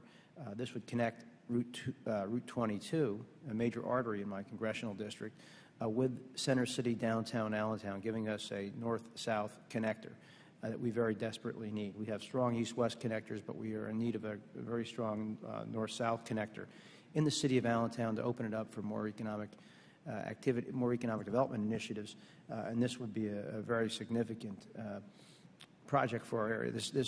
This project, the final cost estimates are somewhere between $60 to $70 million. A great deal of funding for the project has already been secured, and I intend to use my position to help advance that particular project even further. Again, it's the American Parkway Project, a bridge over the Lehigh River. The other initiative, too, that's also very significant is the Route 22 renovations, particularly between 15th Street and Airport Road. This is one of the more heavily congested highways in America. Again, a road that really connects western Lehigh County, just west of Allentown, to the eastern area, which straddles the New Jersey state line. And this road, this highway just sees an incredible amount of traffic volume. And we have some safety issues as it relates to the exit ramps and entrance ramps on that highway, particularly in Lehigh County, right near at Fullerton Avenue, as well as 7th Street, MacArthur Road. We are trying to make some very significant improvements, and I'd like to use this surface transportation bill as a way to help improve those interchanges at Fullerton Avenue, especially, as well as MacArthur Road. Another issue, too, in my district, in the extreme southern portion, is what I like to call the 309 connector in Montgomery County, the Sumneytown Pike connector that would connect essentially the northeast extension of Pennsylvania Turnpike with Route 309. It's an east-west connector that is a very high priority for that segment of my district. Again, all these projects are on the Transportation Improvement Program, or the TIP as we refer to it. These projects tend to have strong support from our regional planners. Bridges. Quickly, I wanted to mention a few bridges. One we like to call the Copley-Northampton Bridge, structurally deficient and is in desperate need of repair. This is one of the most significantly deficient bridges, I believe, anywhere in the Commonwealth and probably anywhere within my congressional district. Another bridge at great significance is the 8th Street Bridge, or the Alberta-Smyers Bridge. Alberta-Smyers Bridge in the city of Allentown, a grand old bridge, but again in need of some significant repairs. There are other bridges as well that have been identified again by our counties and our municipal planning organization, the MPO, have established these as significant priorities for the region and ones that they would like me to advance going forward. Other safety projects include the Route 100 Clausville Road intersection in Lehigh County, where we've had some fatalities, and again we need to make some very significant changes to the grading and to the overall intersection at that location in a somewhat rural area of my district, as well as another safety project along the same route, Route 100 and 29 intersection, again in Lehigh County in the southern part of my district. Beyond that, we also have some mass transit or transit projects, including an alternative analysis proffered by our regional organization, LANTA, Lehigh and Northampton Transit Authority. They're looking at developing alternatives analysis for rapid speed bus, see if there's a way to better connect the people within our district and move them more quickly to the district as an alternative to perhaps a light rail system, which is also being studied at this time in a separate analysis. Also, bus purchases are also critical, as well as one final road project, mass transit project, what we like to refer to as the Quakertown Stony Creek Rail Project, connecting essentially the Lansdale area to the Quakertown Shelley area by rail, passenger rail. And so we're looking at an alternatives analysis, which is nearly complete, and we'd like to further advance that particular initiative through the surface transportation bill. So that's something I'll be working on very closely. I know my colleague in Bucks County, Congressman Patrick Murphy, is also very much involved with that particular project as well. But again, we'll have some language for that as this process moves forward. At this time, I'd like to also mention that I believe it's important for the Commonwealth of Pennsylvania, a state that receives a great deal of cross-state traffic, that the funding formula to the states also reflect that we protect states like Pennsylvania that have a great deal of cross-state traffic, to make sure that the funding formula does compensate them for the amount of interstate traffic that runs through our Commonwealth. I know many of my colleagues on both sides of the aisle probably share that view, and something else I want this committee to consider as we move forward. At this time, I'd like to yield back and thank the chair for allowing me this opportunity on the spur of the moment to present some priorities for my district. Thank you. Thank you, Mr. Dent. And are there any questions for Mr. Dent?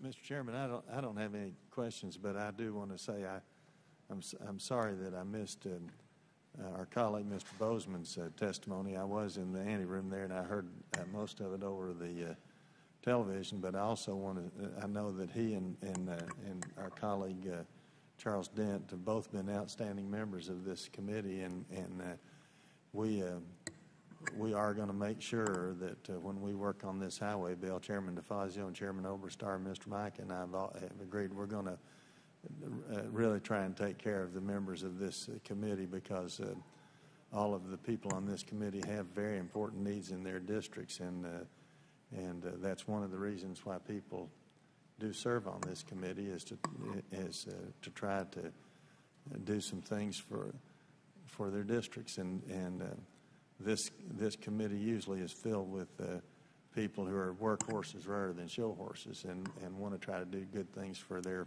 people. So with that, I want to commend Mr. Dent and Mr. Bozeman for their testimony.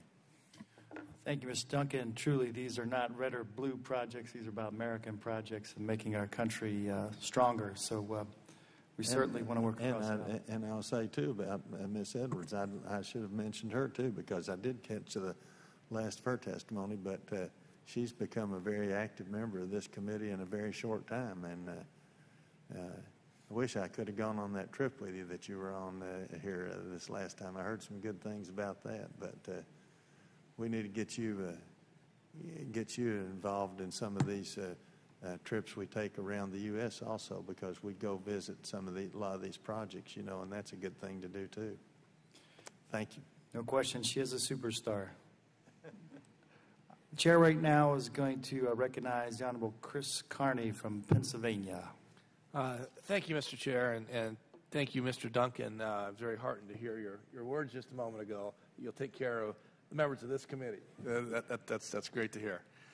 And certainly we know that there are no shortage of very worthwhile projects across the country, projects that we would have liked to have seen funded to a larger extent, certainly in the stimulus bill, but it is what it is, and we are where we are today. Looking at a number of projects that make sense in terms of, first of all, economic efficiencies and moving freight around the country in an efficient manner, in terms of environmental efficiencies and stopping congestion, in terms of reducing the pollutants that are caused by trucks idling for half hour, 45 minutes to an hour at a time in choke points across the country.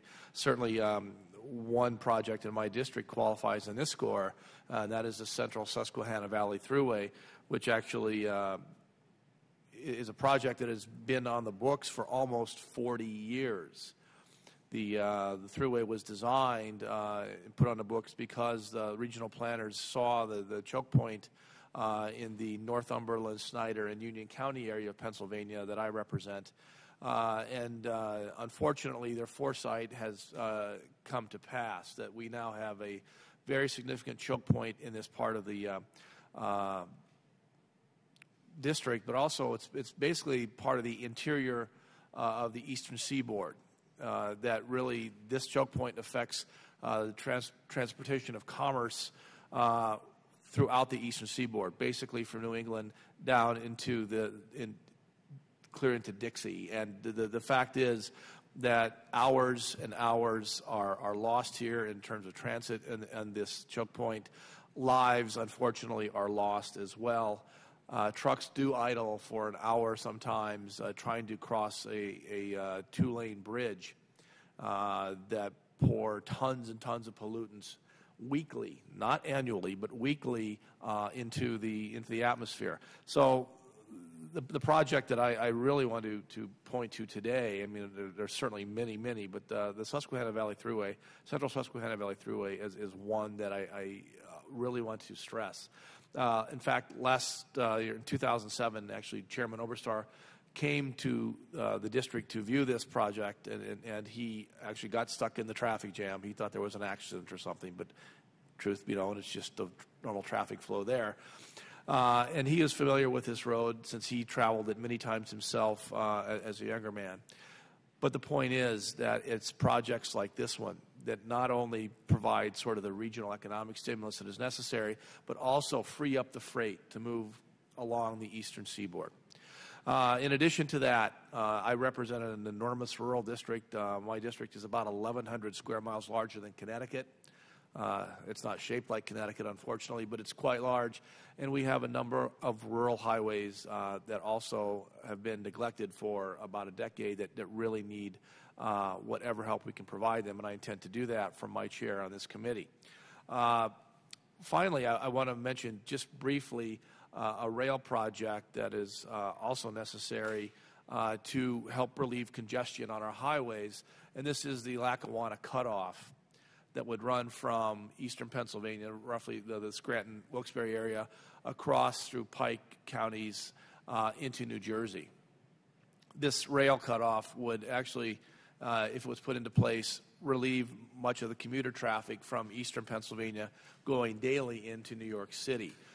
In fact, as hospitable as our friends in New Jersey are, they don't like the thousands of Pennsylvania cars daily clogging their highways, especially Route 80.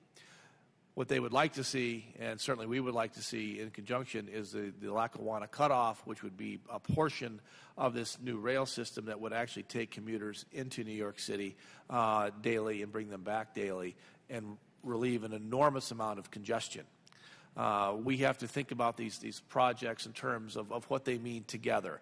We can't think about a road without thinking about a railroad. We can't think about a railroad without thinking about modes of transportation to get people where they're going once they arrive at the general destination. So we have to think about these things in intermodal terms, and the Lackawanna Cutoff is certainly one of them that really deserves our attention. And I thank the chair and I thank the ranking member for the time to testify this morning. It's important, the work we're doing here, what we end up doing today and this week and this month and this year in this committee will determine the transportation future of this nation for generations to come. So it is no small matter what we're doing. Thank you very much. I yield back. Thank you, Mr. Carney. And before we move to the question session, we want to recognize the esteemed chairman of our committee, Congressman Oberstar. Thank you, Mr. Chairman. You look good sitting in that chair. And Mr. Duncan has been very patient. I just want to come back to, before I address Mr. Carney's comments, Mr. Duncan's reference earlier in the hearing to the need for emphasis on rural roads as we address the problems of metropolitan mobility and the choke points of congestion. 15% of the nation's surface transportation mileage is in urban areas, but 50% of the vehicle miles traveled are in metropolitan areas. While we address those needs, we also have to make sure that goods can move from rural areas into the metropolitan centers of this country. We will have a very heavy emphasis on rural roads in the next authorization bill. We have to engage the states and U.S. DOT in developing a program to raise the quality of rural roads to at least a 10-ton level and to prioritize those investments to ensure that as our farms grow fewer in number but larger in size, and more commodity has to be moved in the spring planting time for seed, fertilizer, and all the rest, that limestone and so on, that support good quality farmland. And in the fall, the harvest move efficiently to market on roads that are an assist, not an impediment to rural transportation. We have to make sure that there is an adequate capacity in the next transportation bill to achieve that, and I appreciate the gentleman from Tennessee making that reference. Mr. Micah has already discussed that with me. We are going to ensure that there will be a sizable emphasis on rural transportation in the next. Mr. Carney's reference to the Lackawanna Cutoff and the need for intermodalism. We need our rail system, but the railroad can't deliver to your doorstep. Trucks do that, and we need an adequate program for trucking. We have to address the choke points throughout this country that result in United Parcel Service. For every 5-minute delay their trucks experience nationwide, they lose $100 million in overtime costs to drivers, in late delivery fees and penalties. That is why we have to address the mobility issue and freight goods movement in our economy and squeeze the most that we can out of the several modes to making them work together more efficiently and it's not good enough to have a multimodal system. It has to be intermodal. I appreciate the gentleman's emphasis, and I thank the members. Well, thank you, Mr. Chairman and Chairman Oberstar and Mr. Carney. I've been through parts of your district, Mr. Carney. It's a beautiful part of the United States, and those are important needs that you mentioned. And Chairman Oberstar did refer to something I said earlier, in which I said that I read in the National Journal a couple of years, or last year, that 2/3 of the counties in the U.S. are losing population.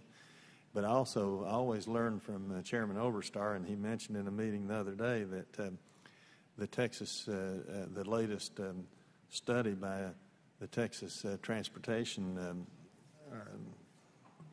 Institute. I couldn't think of the word there, but showed that congestion was at a point of costing us at least $78 billion a year now, and that the next study, I think you said, was going to probably be closer to $87 billion. Is that correct? And most of that is in and around these urban areas, these megapolises, and it's costing this nation hugely. And you know what I think we need to do is come up with sort of a modern day Homestead Act in which we give people tax incentives and other types of incentives that maybe we can come up with to remain in or move to these 2/3 of the counties that are losing population. There should be a way that we can do that, and I think it's important also that we make sure that we have good transportation to and from those areas, because people in the small towns and rural areas generally have to travel further distances to get to their jobs, and I think we need to keep that in mind. But we'll work with you, Mr. Carney, and I appreciate your testimony. Thank you. Thank you. Will there be any members who have any additional questions for Mr. Carney? Okay, before we move to our next esteemed colleagues, I want to take the liberty to recognize a friend of mine who is out there. Colonel John Williams is a lieutenant colonel at the Air Force Base that I serve, 910th Airlift Wing in Ohio, and we have deployed together on a number of rotations around the world to Operation Iraqi Freedom, Enduring Freedom. He is a first officer with United Airlines, and he's here today with two captains, Captain John Barton and Captain Jim Smart, here representing United Airlines. So thank you for coming today. And I understand that Captain Barton was President Obama's captain after he was elected. So thank you for your service, Colonel Williams, and thank you for what you do for United Airlines, all three of you. Now we're going to be moving on to the Honorable Jeff Davis from Kentucky and Honorable Steve Driehaus, a colleague of mine who I served with in the legislature, to talk about some very important projects in the greater Cincinnati, Kentucky region of Ohio and Kentucky. Thank you. Thank you, Mr. Chairman, Ranking Member Duncan, Chairman Oberstar. Appreciate the opportunity to share for a few minutes today. Congressman Driehaus and I have been working on this since he came into office, and we're here to talk about the need for a funding mechanism for mega projects of national significance. The Brent Spence Bridge project is the interstate highway bridge that crosses the Ohio River between Cincinnati and northern Kentucky, between our two districts. It's nationally significant as an infrastructure corridor that's critical to our economy. Congress, as we all know, many of us have been part of this discussion, has repeatedly discussed the need to make serious investments in our national infrastructure, and the 2009 Highway Bill presents a significant opportunity to fulfill that need. Through this process, Congress must find a new way to manage mega projects of national significance. And as you know, funding for these projects is a matter of great concern to Chairman Oberstar and Ranking Member Micah. And I commend them for their vision of developing a national process, or rational process, whereby projects of national significance will be objectively identified and funded based on merit with national infrastructure corridors. Despite these attempts in the past, Congress has not established a sufficient mechanism for funding mega projects whose benefits are national, but whose costs are so high that they can't be funded by one or two states. The Brent Spence Bridge project will ultimately cost between $2 and $3 billion to complete. However, when we compare that to more than $417 billion annually that the bridge carries for our economy in Congress, the cost is clearly justified. However, Ohio and Kentucky would both have to dedicate their entire state transportation budgets for over a year, in spite of everything else, to accomplish this project. Major transportation bottlenecks cause thousands of hours of delay and have a negative impact on individual travelers, commuters, families, truckers, shippers, and receivers, particularly when the routes they travel are hostage to underfunded infrastructure nodes. I think the chairman had a poignant example of the cost and jobs to United Parcel Service for each 5 minutes of delay. And we can multiply this thousands and thousands and thousands of times over for revenue that's lost, ultimately for job creation. The Woodrow Wilson Bridge between Maryland and Virginia, just southeast of downtown Washington, D.C., is traveled daily by some in the room today. In 1993, 200,000 vehicles crossed that bridge each day. The Wilson Bridge carries Interstate 95 and 495 across the Potomac River. The bridge supports a transportation corridor of national significance connecting the southeastern and northeastern United States. At the time, the U.S. Department of Transportation estimated the value of the freight trucked across that bridge was the equivalent of 1.3% of the entire gross domestic product of the United States. By the mid-90s, the bridge was carrying 250% of the traffic volume for which it was designed. The bridge only had 3 lanes, but it carried 5 lanes worth of traffic trying to squeeze through. This became a bottleneck with national significance, causing tens of thousands of hours of delays to American travelers, but most of all to commerce. Neither Maryland nor Virginia could assume the $2.5 billion cost of the project, which was several times their annual statewide infrastructure budgets combined. Additionally, there was no federal program to fund projects of national significance. If Congress had not authorized special funding for the Wilson Bridge, funding that paid for the majority of the cost of the project, the Wilson Bridge may have come close to closure with economic impacts that would be felt far beyond the D.C. area throughout the eastern seaboard of the United States. Congress helped resolve that funding issue, and the Woodrow Wilson Bridge project was completed. However, resolution was cobbled together through exception rather than through cohesive strategic decision-making and prioritization. The 2009 highway bill needs to include a mechanism for dealing with major infrastructure projects with a national impact. The Brent Spence Bridge connects Kentucky to southwestern Ohio between my district and Congressman Driehaus's district in Cincinnati. This is a project I've personally been working on for nearly 5 years. However, the bridge also connects Canada to Florida via I-75, as well as Ohio to the western United States via I-71. It feeds traffic and freight into Chicago via I-74 and all the way to Alabama via I-65. This bridge affects commerce in over 60 congressional districts in Georgia, Florida, Illinois, Indiana, Iowa, Kentucky, Michigan, Ohio, and Tennessee. It was designed to carry 80,000 vehicles per day and will soon have to accommodate nearly 200,000 vehicles per day. Indeed, this bridge is functionally obsolete, and it carries $417 billion in freight annually across the Ohio River for federal commerce. That's roughly 3% of the U.S. gross domestic product in 2008, or twice what the Wilson Bridge's carriage was in commerce daily. By 2030, the amount of that freight is expected to increase to $830 billion. In other words, this bridge is a critical piece of essential infrastructure to the American economy. In the next surface transportation bill, we'll have an opportunity to ensure that I-71, 74, and 75's corridors continue their role in our national transportation system by building a new bridge at their crucial intersection.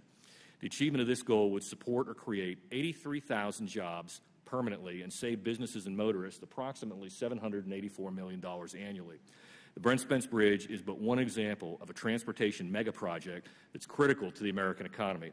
I urge all my colleagues to ensure the 2009 highway bill includes a program for dealing with nationally significant projects, and I thank you all for your time, and especially the chairman for his interest in intervention in such national projects in the past. I yield back my time, Mr. Chairman.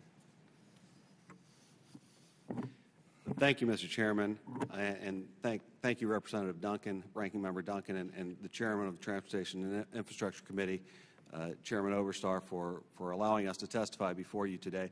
I also want to thank Congresswoman Schmidt, who is a big supporter of this project as well in eastern Cincinnati.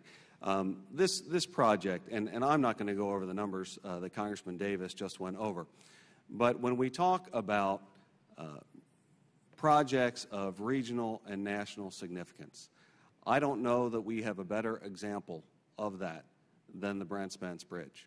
And I would refer to you that the map behind me, which shows, as Congressman Davis suggested, I-75 connecting northern Michigan and Canada all the way to southern Florida.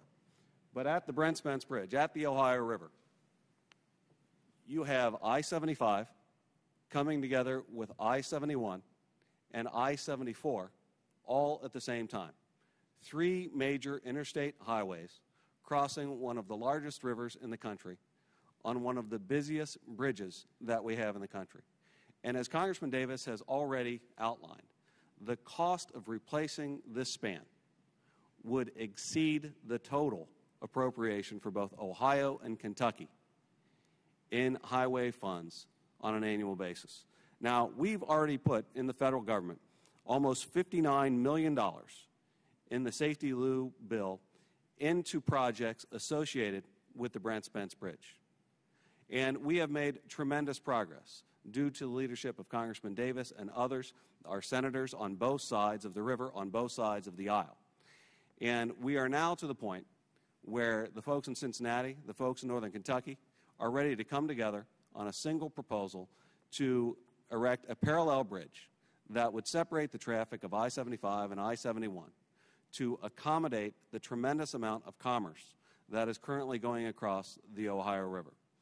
When you look at the Federal Register, Mr. Chairman, and I would refer to the Federal Register of October 24th of 2008, where the Department of Transportation, through its rules, defines projects of regional and national significance. It states that a multi-state project meeting the definition of an eligible project under 505.5 of this section shall have eligible project costs that are quantified in the project proposal as equal to or exceeding the lesser of $500 million or 75% of the amount of the Federal Highway Assistance Funds apportioned for the most recently completed fiscal year to the state in which the project is located that has the largest apportionment. In this case, that would be Kentucky. And as Congressman Davis has already indicated, this exceeds not just Kentucky, but also Ohio. The total cost of the project is somewhere between $2.5 and $3 billion. So when we talk about reasons for this committee coming together, this Congress coming together, to recognize that there are significant spans that need to be funded that fall outside of the typical parameters of this committee, I believe that this project should be the example used in our country as this committee coming together to recognize the dependence of this type of span for the international commerce that takes place throughout the United States. So I yield back the rest of my time, Mr. Chairman, but with that I also want to thank Mr. Kolb and his staff for the tremendous work that's been done on this already. So with that I yield back my time, Mr. Chairman. Thank you, Congressman Driehaus, Congressman Davis. A quick question. I know Congressman Driehaus and I worked in the state legislature in Ohio. The funding mechanism in the state of Ohio is based primarily on congestion and traffic mitigation with just a small portion of emphasis given to economic development. Does the Kentucky Department of Transportation have that same limitation? Essentially, it does. As you well know from being a state legislator, oftentimes there are geographic considerations that take place in the State House that will not necessarily address the economic priorities for growth. This is such a large project, and we have so many pressing needs in our rural counties, as Ranking Member Duncan pointed out, that many states have in his earlier testimony. We are not adequately suited, even within our funding mechanism. As I stated previously, it would take our entire transportation budget over a period of several years to be able to accomplish such a project and meet our basic needs for maintenance and upgrade. Therefore, the real question, and particularly with the amount of national commerce involved, both Congressman Driehaus and I feel that it's in the interest of the federal government nationally to elevate this project. Congressman Oberstar? I want to thank both members for their presentation. Both provided good factual information. Congressman Davis, you rightly sized up the Wilson Bridge. I was engaged in the conference on T21 when we reached the agreement on the Wilson Bridge. And at the time I pointed out it was carrying 1% of the gross domestic product of the United States, but the goods were being backed up all the way up into New York because of the slow times in crossing the Wilson Bridge. What will be the benefits of an improved Brent Spence Bridge? And by the way, I didn't know Brent Spence, but when I was in graduate school working in the mail room of the House of Representatives, I delivered mail to his office on the 6 a.m. shift. So I knew of Brent Spence, and it's fitting that he has a bridge named after him. What will be the delivery time benefits from the improvements you're proposing for this facility? Before deferring to Congressman Driehaus, the one thing that I can say is there would be sustained growth within our tri-state region of the creation of 83,000 permanent jobs. More importantly, with the growth of the population and looking at the challenges that our automotive industry, manufacturing industry in general is facing in the United States, it would provide a clear corridor to better synchronize logistics shipments and transportation all the way from southern Florida to Canada. There's a significant safety factor on the bridge right now. It's one of the least safe major pieces of infrastructure to travel in the United States. I don't think an adequate price could be placed on life and limb, but clearly, based on $417 billion in commerce, it's something that would pay for itself in relatively short order through the creation of new taxpayers. I would just point out that as we have discussed previously, Mr. Chairman, this is, in fact, the heart of an intermodal system in Cincinnati and northern Kentucky. When you consider the barge traffic and the facilities that are currently underway and the rail traffic that's being considered and designed in greater Cincinnati, both for commuter rail as well as freight, and how that will then add to the complement of traffic going across the Brent Spence. This is really a convergence of all of those activities when it comes to international commerce. And this location is so central to so many markets throughout the Midwest and connecting the North and the South that it seems clear to us that the amount of traffic will exceed rather dramatically. As a matter of fact, we're expecting an increase of up to $830 billion by 2030 in real dollars in terms of commerce crossing that bridge. But I think you have to keep in mind, and I think you have to put it within the proper context, that we're not just going to see an increase in traffic, and truck traffic and car traffic across the Ohio River, but you're seeing a tremendous increase in both rail and freight, as well as the traffic along barges coming down the Ohio River. And this is a critical piece of that intermodal system. There's no question about it. That you both have stated the case very well. What I'd like you to do is supplement your presentation with current cost of congestion, time spent in traffic, truck traffic, on the approaches to as well as crossing over that bridge, and what the new vision will create for transportation. How what you're proposing is going to reduce travel times and thereby improve productivity. This is going to be a center. This improvement in productivity, improvement in performance, and accountability and transparency is going to be a centerpiece of the new transportation program that we're going to write in this committee. To your point, Mr. Chairman, you've got a document there. Yes, Congressman Driehaus has provided a document. Both our offices have from our Joint Transportation Authority in Cincinnati, northern Kentucky. This is the summary document. And what we would like to do is prepare and submit. Would you have someone summarize the summary and answer that question for me? Yeah, essentially, the briefing that we received last week by the various groups of engineers who've looked at this project going out over the next 30 to 40 years, that the top two alternatives that have been looked at and the ultimate one that will be recommended will provide free flow of traffic at peak periods through the projected growth in capacity in the long term. I can't give you the precise numbers right now, but we could get you that for the record, but it would be substantive. And more important to your point on throughput, this bridge is a node that sits effectively within 8 hours of approximately 80% of the American population. So it in fact sees a very high amount of tractor-trailer transit. Well, I've asked our staff to gather from USDOT, from the Maryland and Virginia departments and D.C. departments of transportation, information on what are the benefits now of this $2 billion investment we made in the Wilson Bridge. We need to be accountable. We need to show the public what they're getting for their investment. And this is a case study in hand. Yours is a case study for the future. If you can help us with that information, it would be very, very useful. Thank you for your splendid contribution. Thank you, Mr. Chairman. Well, thank you, Mr. Chairman. My father grew up in Scott County, Tennessee, which when Lyndon Johnson started his war on poverty, that was one of the 10 poorest counties in the U.S., and it was a very common thing for most of the young people to leave and go north to get jobs. And there were 10 children in my dad's family, and 3 of his sisters moved to Cincinnati when they were young, and 2 of his brothers moved to Dayton.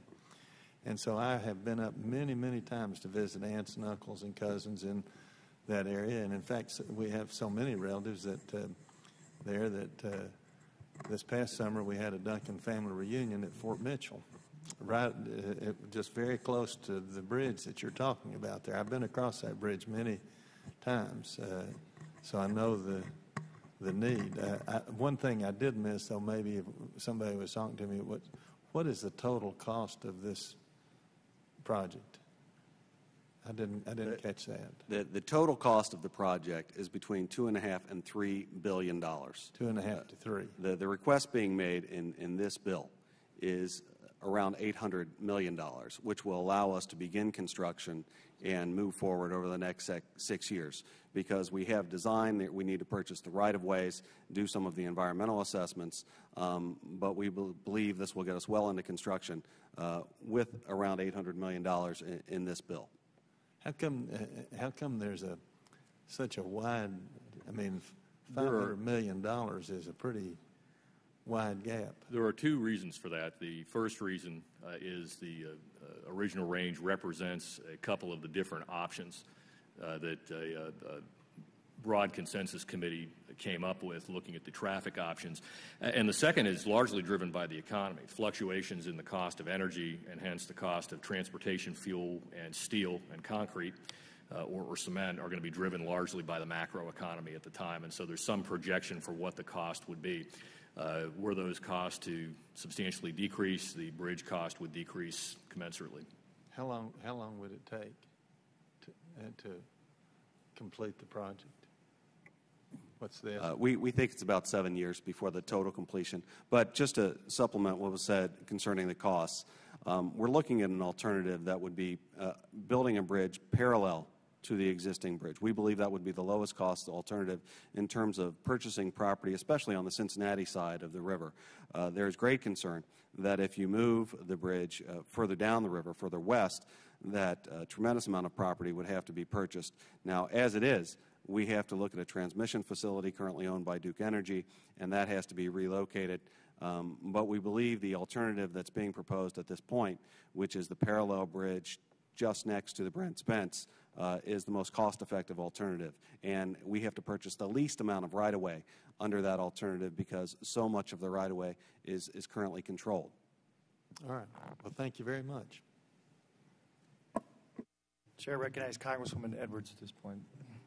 Thank you, gentlemen, for your testimony. And since you mentioned the Woodrow Wilson Bridge, which is near and dear to my heart and in my congressional district, and I just want to suggest to you, one, if you need any assistance in this, especially from the state of Maryland, please do reach out to us. I will note that the soon-to-be incoming deputy at the Department of Transportation, John Picari, the Transportation Secretary for the state of Maryland, was deeply involved in all of the efforts over the years on the Woodrow Wilson Bridge project, and so could be of great assistance to you. And there were some tremendous lessons learned, both about acquiring the right-of-way, engaging the local communities, and pulling the stakeholders together that ended up bringing that project both on cost and on time, on schedule. And so I would suggest to you very strongly as we move forward, you're reaching out to these important partners on the bridge project. Thank you.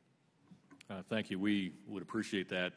Certainly we're looking to learn, and the organizations that are involved in partnering are trying to grab best practices from around the nation. Certainly that's a fine example. Chair now recognizes Congresswoman Schmidt. Thank you, Mr. Chairman.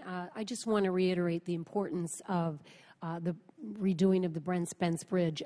One of the things that amazes people when I talk about the state of Ohio is that we are either ranked as the 5th or 6th most traveled state in the union regarding both transportation as far as cars and trucks.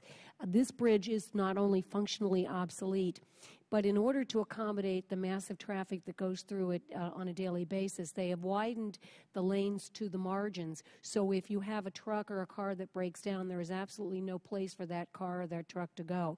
And so when Congressman Davis and Congressman Driehaus say that it is an unsafe bridge, it is unsafe due to the fact of the carriage of automobiles that go across it each and every day.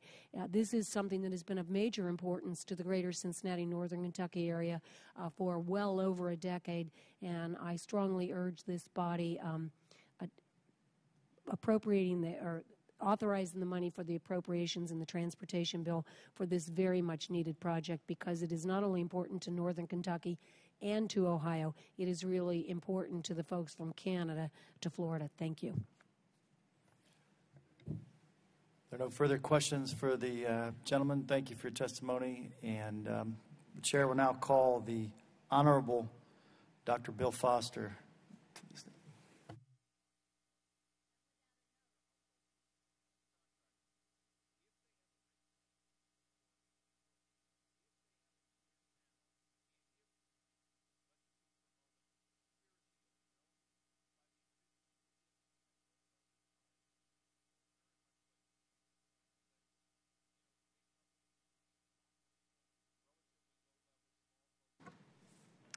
Well, thank you, Chairwoman Edwards, and I'd also like to thank Chairman Oberstar and Ranking Member Micah for giving me this opportunity to testify on behalf of my constituents and their many needs in the communities of the 14th District.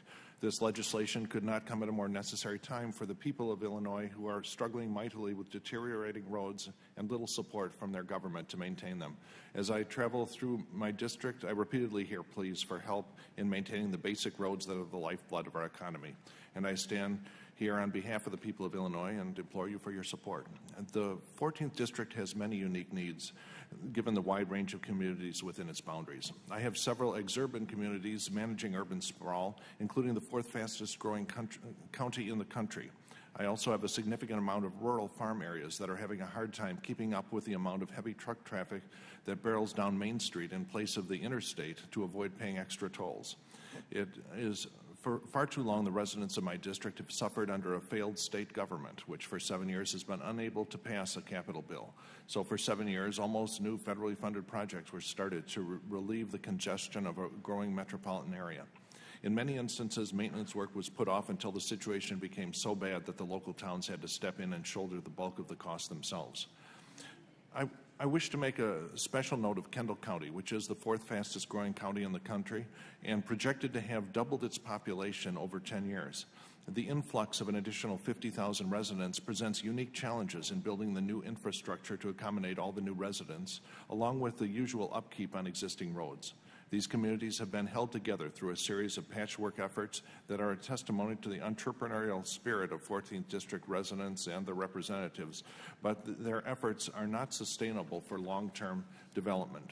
Illinois is only now coming out of a dark time where partisan political fights have trumped the needs of the people. When citizens are more hopeful that Springfield will start to hear their cries for help, Washington must also heed their call. Our citizens must know that we are spending their money wisely and in ways that benefit them. Along with the immediate needs and short-term benefits, we have an obligation to think also of regional planning and regional long-term planning. There are upcoming projects that we will be requesting that are exceptional opportunities to plan for 15 or 20 years into the future to set the destiny of our districts and communities. This includes cultivating areas for traditional industrial growth along with green-collar jobs. My district is in a unique position of partially encompassing a growing hub of industry and intermodal transportation. 2 intercontinental rail lines intersect adjacent to the intersection of 2 interstate highways in Stewart and Rochelle, all connected by this pair of small towns that took the initiative upon themselves to connect these modes of transportation. These towns own and operate their own small rail line to encourage competition and economic growth for the factories and the green energy plants located there. With a small investment of federal money to improve their highway and handle the increased volume of industrial traffic, this small town shows the great potential for growth that can be a beacon of good news in a swarm of gloomy economic predictions. I predict that this will be one of the smarter, more efficient ways to spend federal money that will show an excellent return on our investment. Recently, residents of my district, along with many communities along the Elgin, Joliet, and Eastern Rail, the EJ&E, have been burdened with the unfair cost of a one-sided rail merger. Canadian National's merger with the EJ&E has saddled many communities, including Aurora, the second largest city of Illinois, with a price tag to mitigate the disrupted flow of traffic and emergency services along the railroad. As we speak, CN is battling in court to even further reduce the bare minimum of their share for the mitigation cost for this increase in traffic. I, along with my fellow colleagues whose districts are affected by this, will be pushing as hard as we can for federal assistance to these communities. We've had many productive conversations with the chairman in the past on this, and we're looking forward to work with him on this important issue. Finally, I wish to commend the chairman and the committee for recognizing the systemic inequity that exists in normal transportation funding. While the stimulus package extended millions to communities to assist in their needs, my home state of Illinois decided that towns and communities with a population of under 5,000 would not qualify to receive funds. I was distraught when I heard that, because these small towns in rural Illinois are the communities that often need this assistance the most. This is why the chairman's recognition of these inequalities and support for rural communities in the priority project request is greatly appreciated. Small towns across my district are also grateful that their needs and concerns are being considered fairly.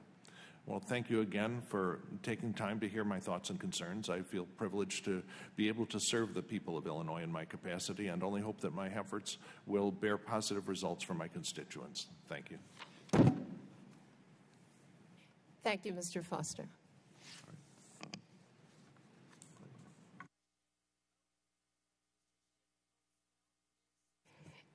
We'll be in a short recess until the next member arrives.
Good morning. Good afternoon, Mr. Melanson. It's nice to see you this morning, and thank you for your testimony.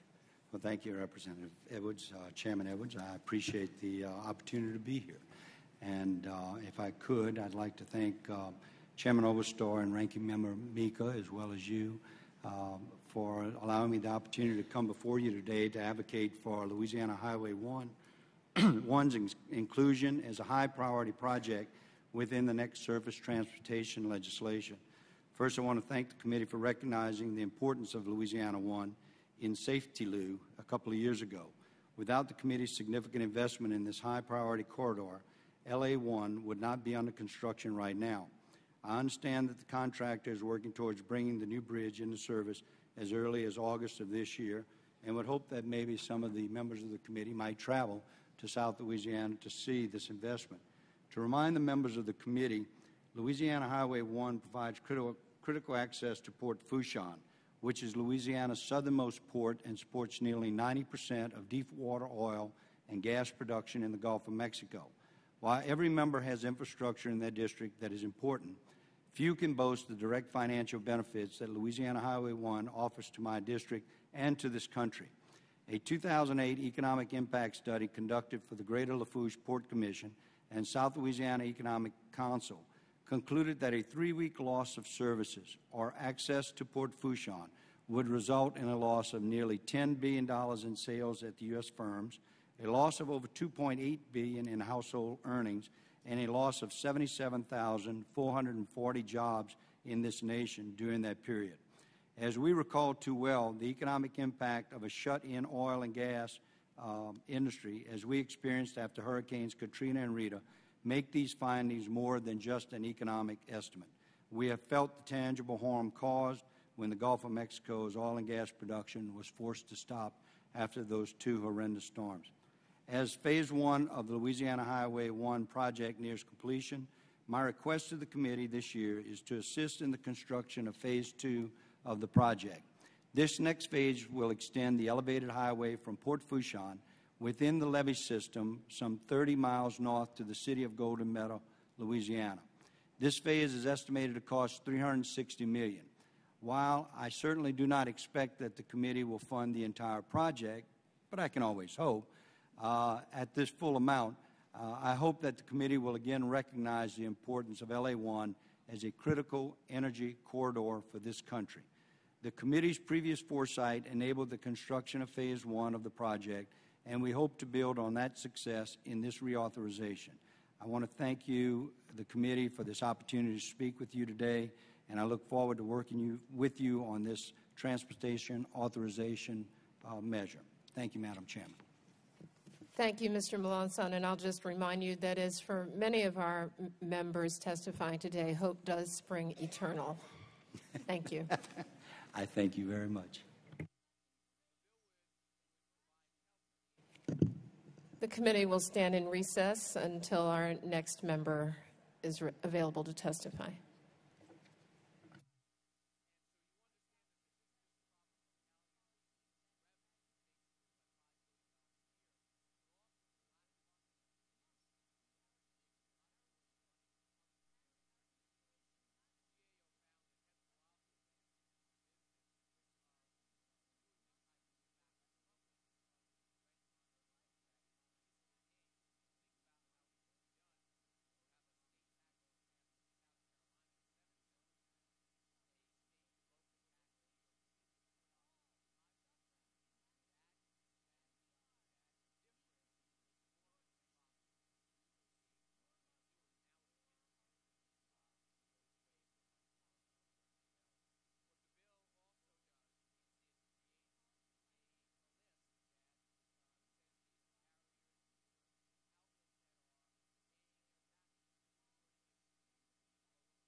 The chair recognizes Mr. Hare of Illinois. Thank you, Madam Chairman. First, I would like to thank Chairman DeFazio and his hardworking staff for holding this important hearing. This subcommittee possesses a tremendous responsibility in laying the foundation of America's progress, not only in terms of surface transportation, but in terms of jobs and livelihoods. The upcoming surface transportation authorization legislation will affect more than mobility. It will affect how our economy functions and how we live our lives. In my testimony today, I will highlight several examples of how I envision this bill helping to improve the lives of the people of West Central and Southern Illinois by laying out the high-priority projects which I intend to pursue. I commend the Chairman for holding this hearing and the committee effort to ensure greater transparency and accountability in the upcoming surface transportation authorization legislation. My number one transportation priority is restoring Amtrak passenger rail service from the Quad City area of Illinois to Iowa and to Chicago. I am submitting a request on behalf of the Illinois Department of Transportation for the amount of $22.7 million for track improvements that will restore this vital infrastructure and transportation system. The Quad Cities is the first major stop along the most highly populated corridor without Amtrak service to Chicago. Plans to expand service from Chicago to the Quad Cities include continued service from the Quad Cities to Iowa City, Des Moines, and Omaha. According to a 2008 feasibility study, Amtrak forecasts the Quad Cities with a metropolitan population of 400,000 plus residents to have an annual ridership over 110,000 between the Quad Cities and Chicago. With 10.2 million people living in the corridor's major metropolitan areas, the total ridership is expected to skyrocket with each additional stop. For example, when service is extended from the Quad Cities to Iowa City, ridership to Chicago jumps to 187,000 people annually. The Quad City region will experience economic growth resulting from Amtrak service, including between 550 to 825 new jobs, $11 to $16 million increase in household income, and $52 to $77 million increase in property values. I'm also submitting several HPPs that fall under the highway title of the reauthorization. All these projects will improve the safety of the traveling public as well as foster economic growth by creating jobs. One of these is the reconstruction of the Brighton-Bunker Hill Road, part of County Highway 14 in Macoupin County, Illinois. Reconstruction of the road will allow 80,000 pound trucks to use the new road, thereby improving commerce and strengthening the economy of Macoupin County. Another such HPP request I am submitting is on behalf of the City of Galesburg, Illinois, for the North Seminary, North Kellogg Street Overpass project. This project will enhance neighborhood safety, emergency response, and capacity needs of the infrastructure by providing separated areas which will reduce delays and congestion in the downtown area resulting from increased train traffic on the Burlington Northern Santa Fe Chillicothe subdivision while preserving the historic and aesthetic nature of the community.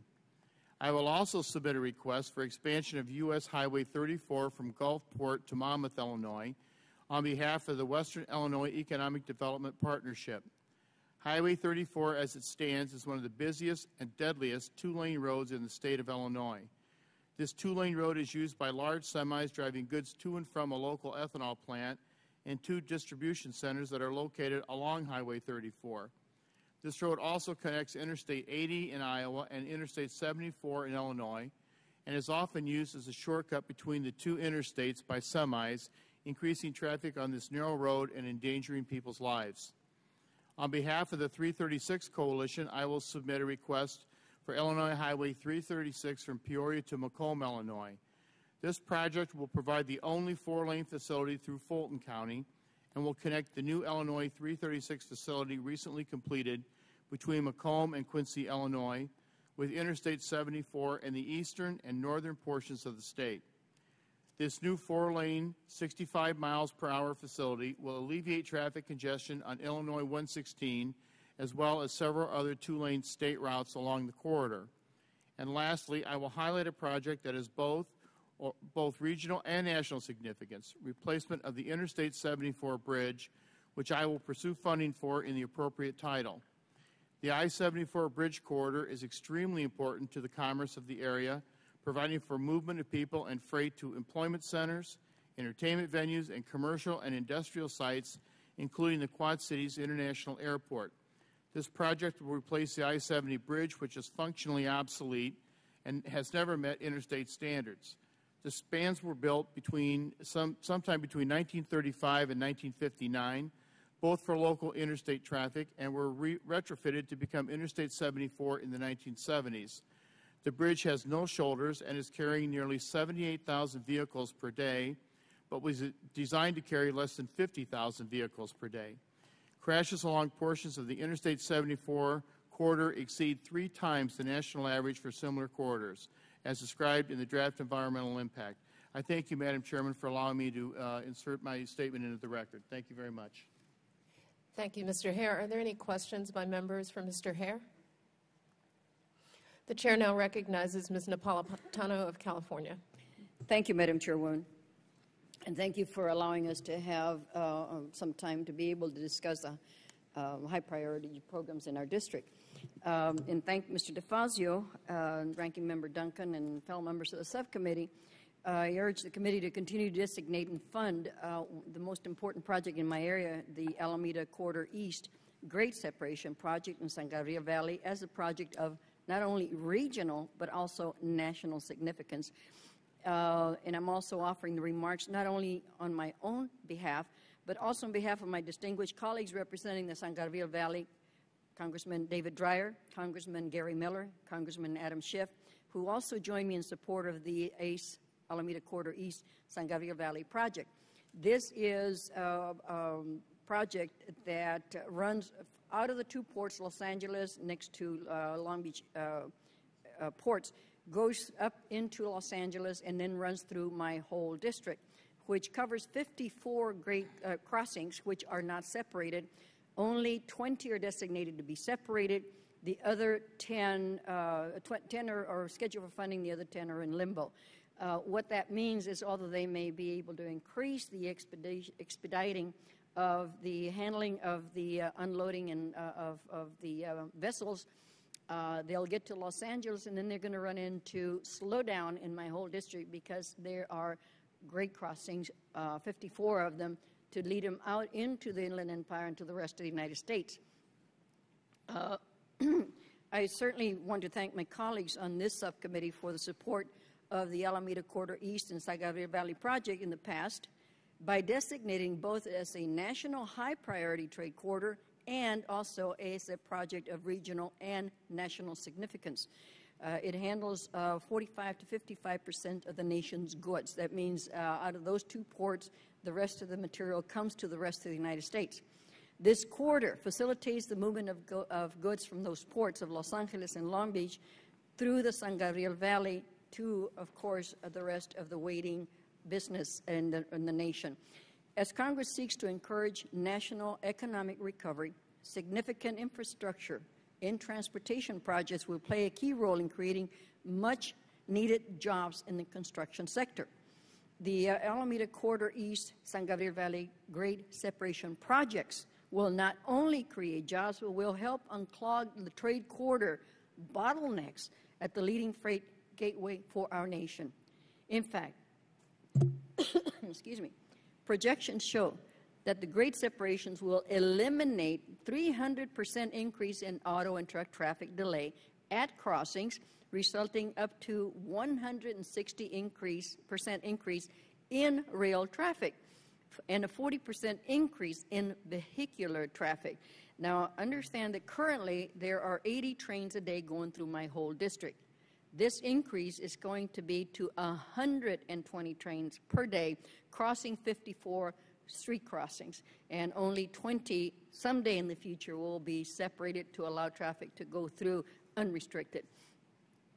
This 20 separations the project will construct at the busiest crossings of this valley will help eliminate 221 tons of air pollution from emissions annually at the worst air basin in the nation. Grade separations deliver vital safety benefits, eliminate delays for emergency responders, as well as the possibility of deadly collisions between trains, vehicles, and pedestrians. Not to mention that we know people don't want to wait and go around the arms and sometimes get into very heavy accidents and sometimes even fatalities. The grade separation, which will commence construction this year on Nogales Street, is in my congressional district.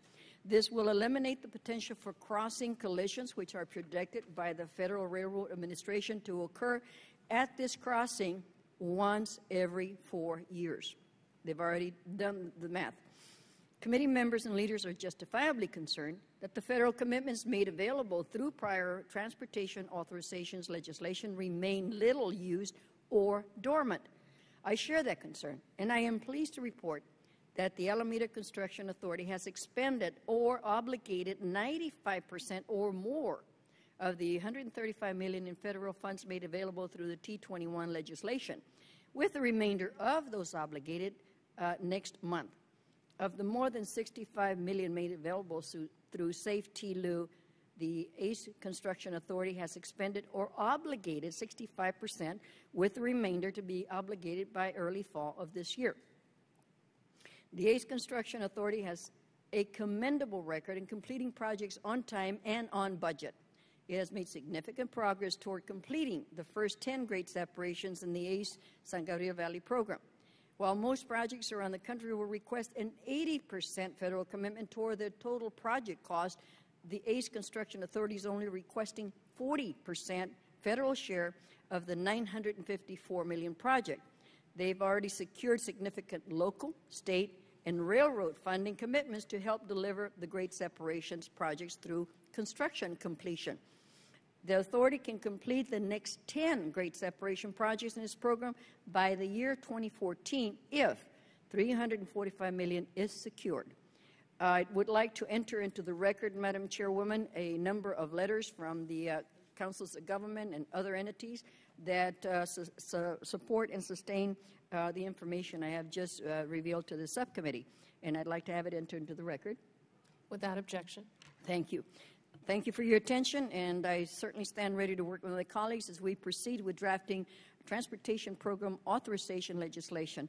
This legislation will present a significant opportunity to encourage economic recovery, improve air quality, mobility, and safety through the support for high-priority projects such as the ACE project in my district, which will bring not only a lot of jobs, but a lot of safety, new safety concerns will be alleviated. Thank you, Madam Chairwoman. Thank you, Ms. Napolitano. Do members have questions for Ms. Napolitano? The chair will stand in recess until our next member arrives.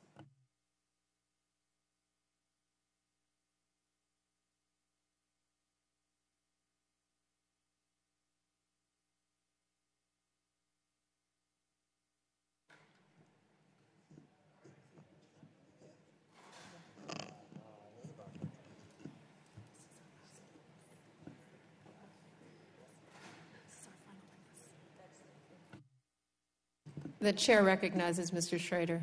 Thank you very much for your testimony this afternoon. Thank you, Madam Chairwoman. I appreciate you coming back from recess so quickly. Mr. Chair, Madam Chairwoman, I'd like to thank the committee for the opportunity to testify today on our transportation needs in the 5th Congressional District of Oregon. As the committee and the Congress move forward with the transportation authorization, I will be submitting a high-priority project request to help fund the construction of an important interchange at the junction of Highways 214, 219, and Interstate 5 in Woodburn, Oregon. This Woodburn interchange has been one of the top priorities of Oregonians for a long, long time. The interchange was first constructed in 1950 and last updated in 1975. It's a major choking point along the Interstate 5 corridor on the West Coast, all through the Willamette Valley. It slows traffic, hurting businesses, impeding freight movement for the entire West Coast, and putting the safety of drivers and cyclists and pedestrians at risk. The interchange routinely delays traffic, has caused countless unnecessary automobile accidents along the main transit route between Portland and the Oregon State Capitol in Salem. In fact, 4 of the road segments in the area fall within the top 10% of the Oregon Department of Transportation's worst crash locations. Constructing a new, wider interchange with pedestrian protections and a partial cloverleaf design will dramatically increase safety and mobility to accommodate the needs of this growing community and the freight and vehicular traffic in our region. I'll also be submitting a request to aid Oregon's coastal communities. Every year, winter storms come in from the Pacific, making US 101 along the Oregon coast one of the most treacherous routes in our country. Roads regularly wash out or are covered with debris from landslides, disturbing the mobility of rural communities that depend on those roads. As the only north-south route on the west side of Oregon's coastal mountains, it's extremely important that we make every effort to relieve that traffic congestion and stoppage. This modest request won't build a new highway system, but it will significantly help alleviate the congestion in Lincoln City, where US 101 often narrows. The Department of Oregon Transportation will use these funds to construct a center turn lane to improve that flow dramatically. And additionally, I will be supporting transit projects that will create jobs and facilitate economic growth in our metropolitan areas.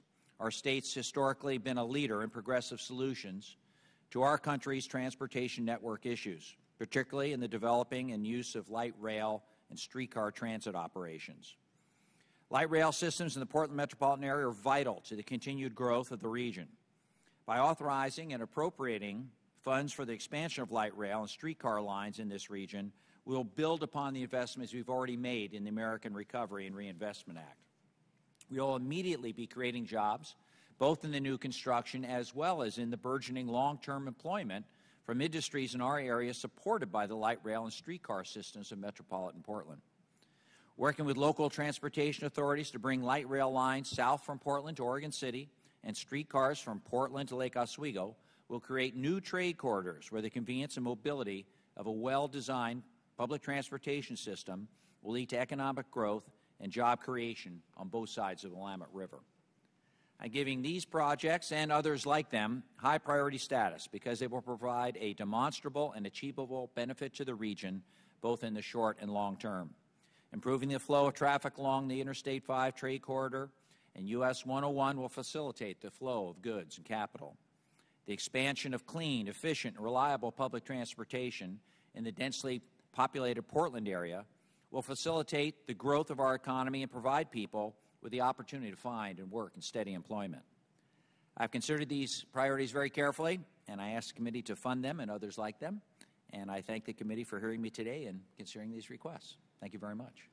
Thank you very much for your testimony today, Mr. Schrader. And I have to say there are many of us around the country who, in working in our communities, often look to what Oregon has done with its transportation system as we figure out ours. So I appreciate your testimony this afternoon. Thank you very much, Madam Chairman.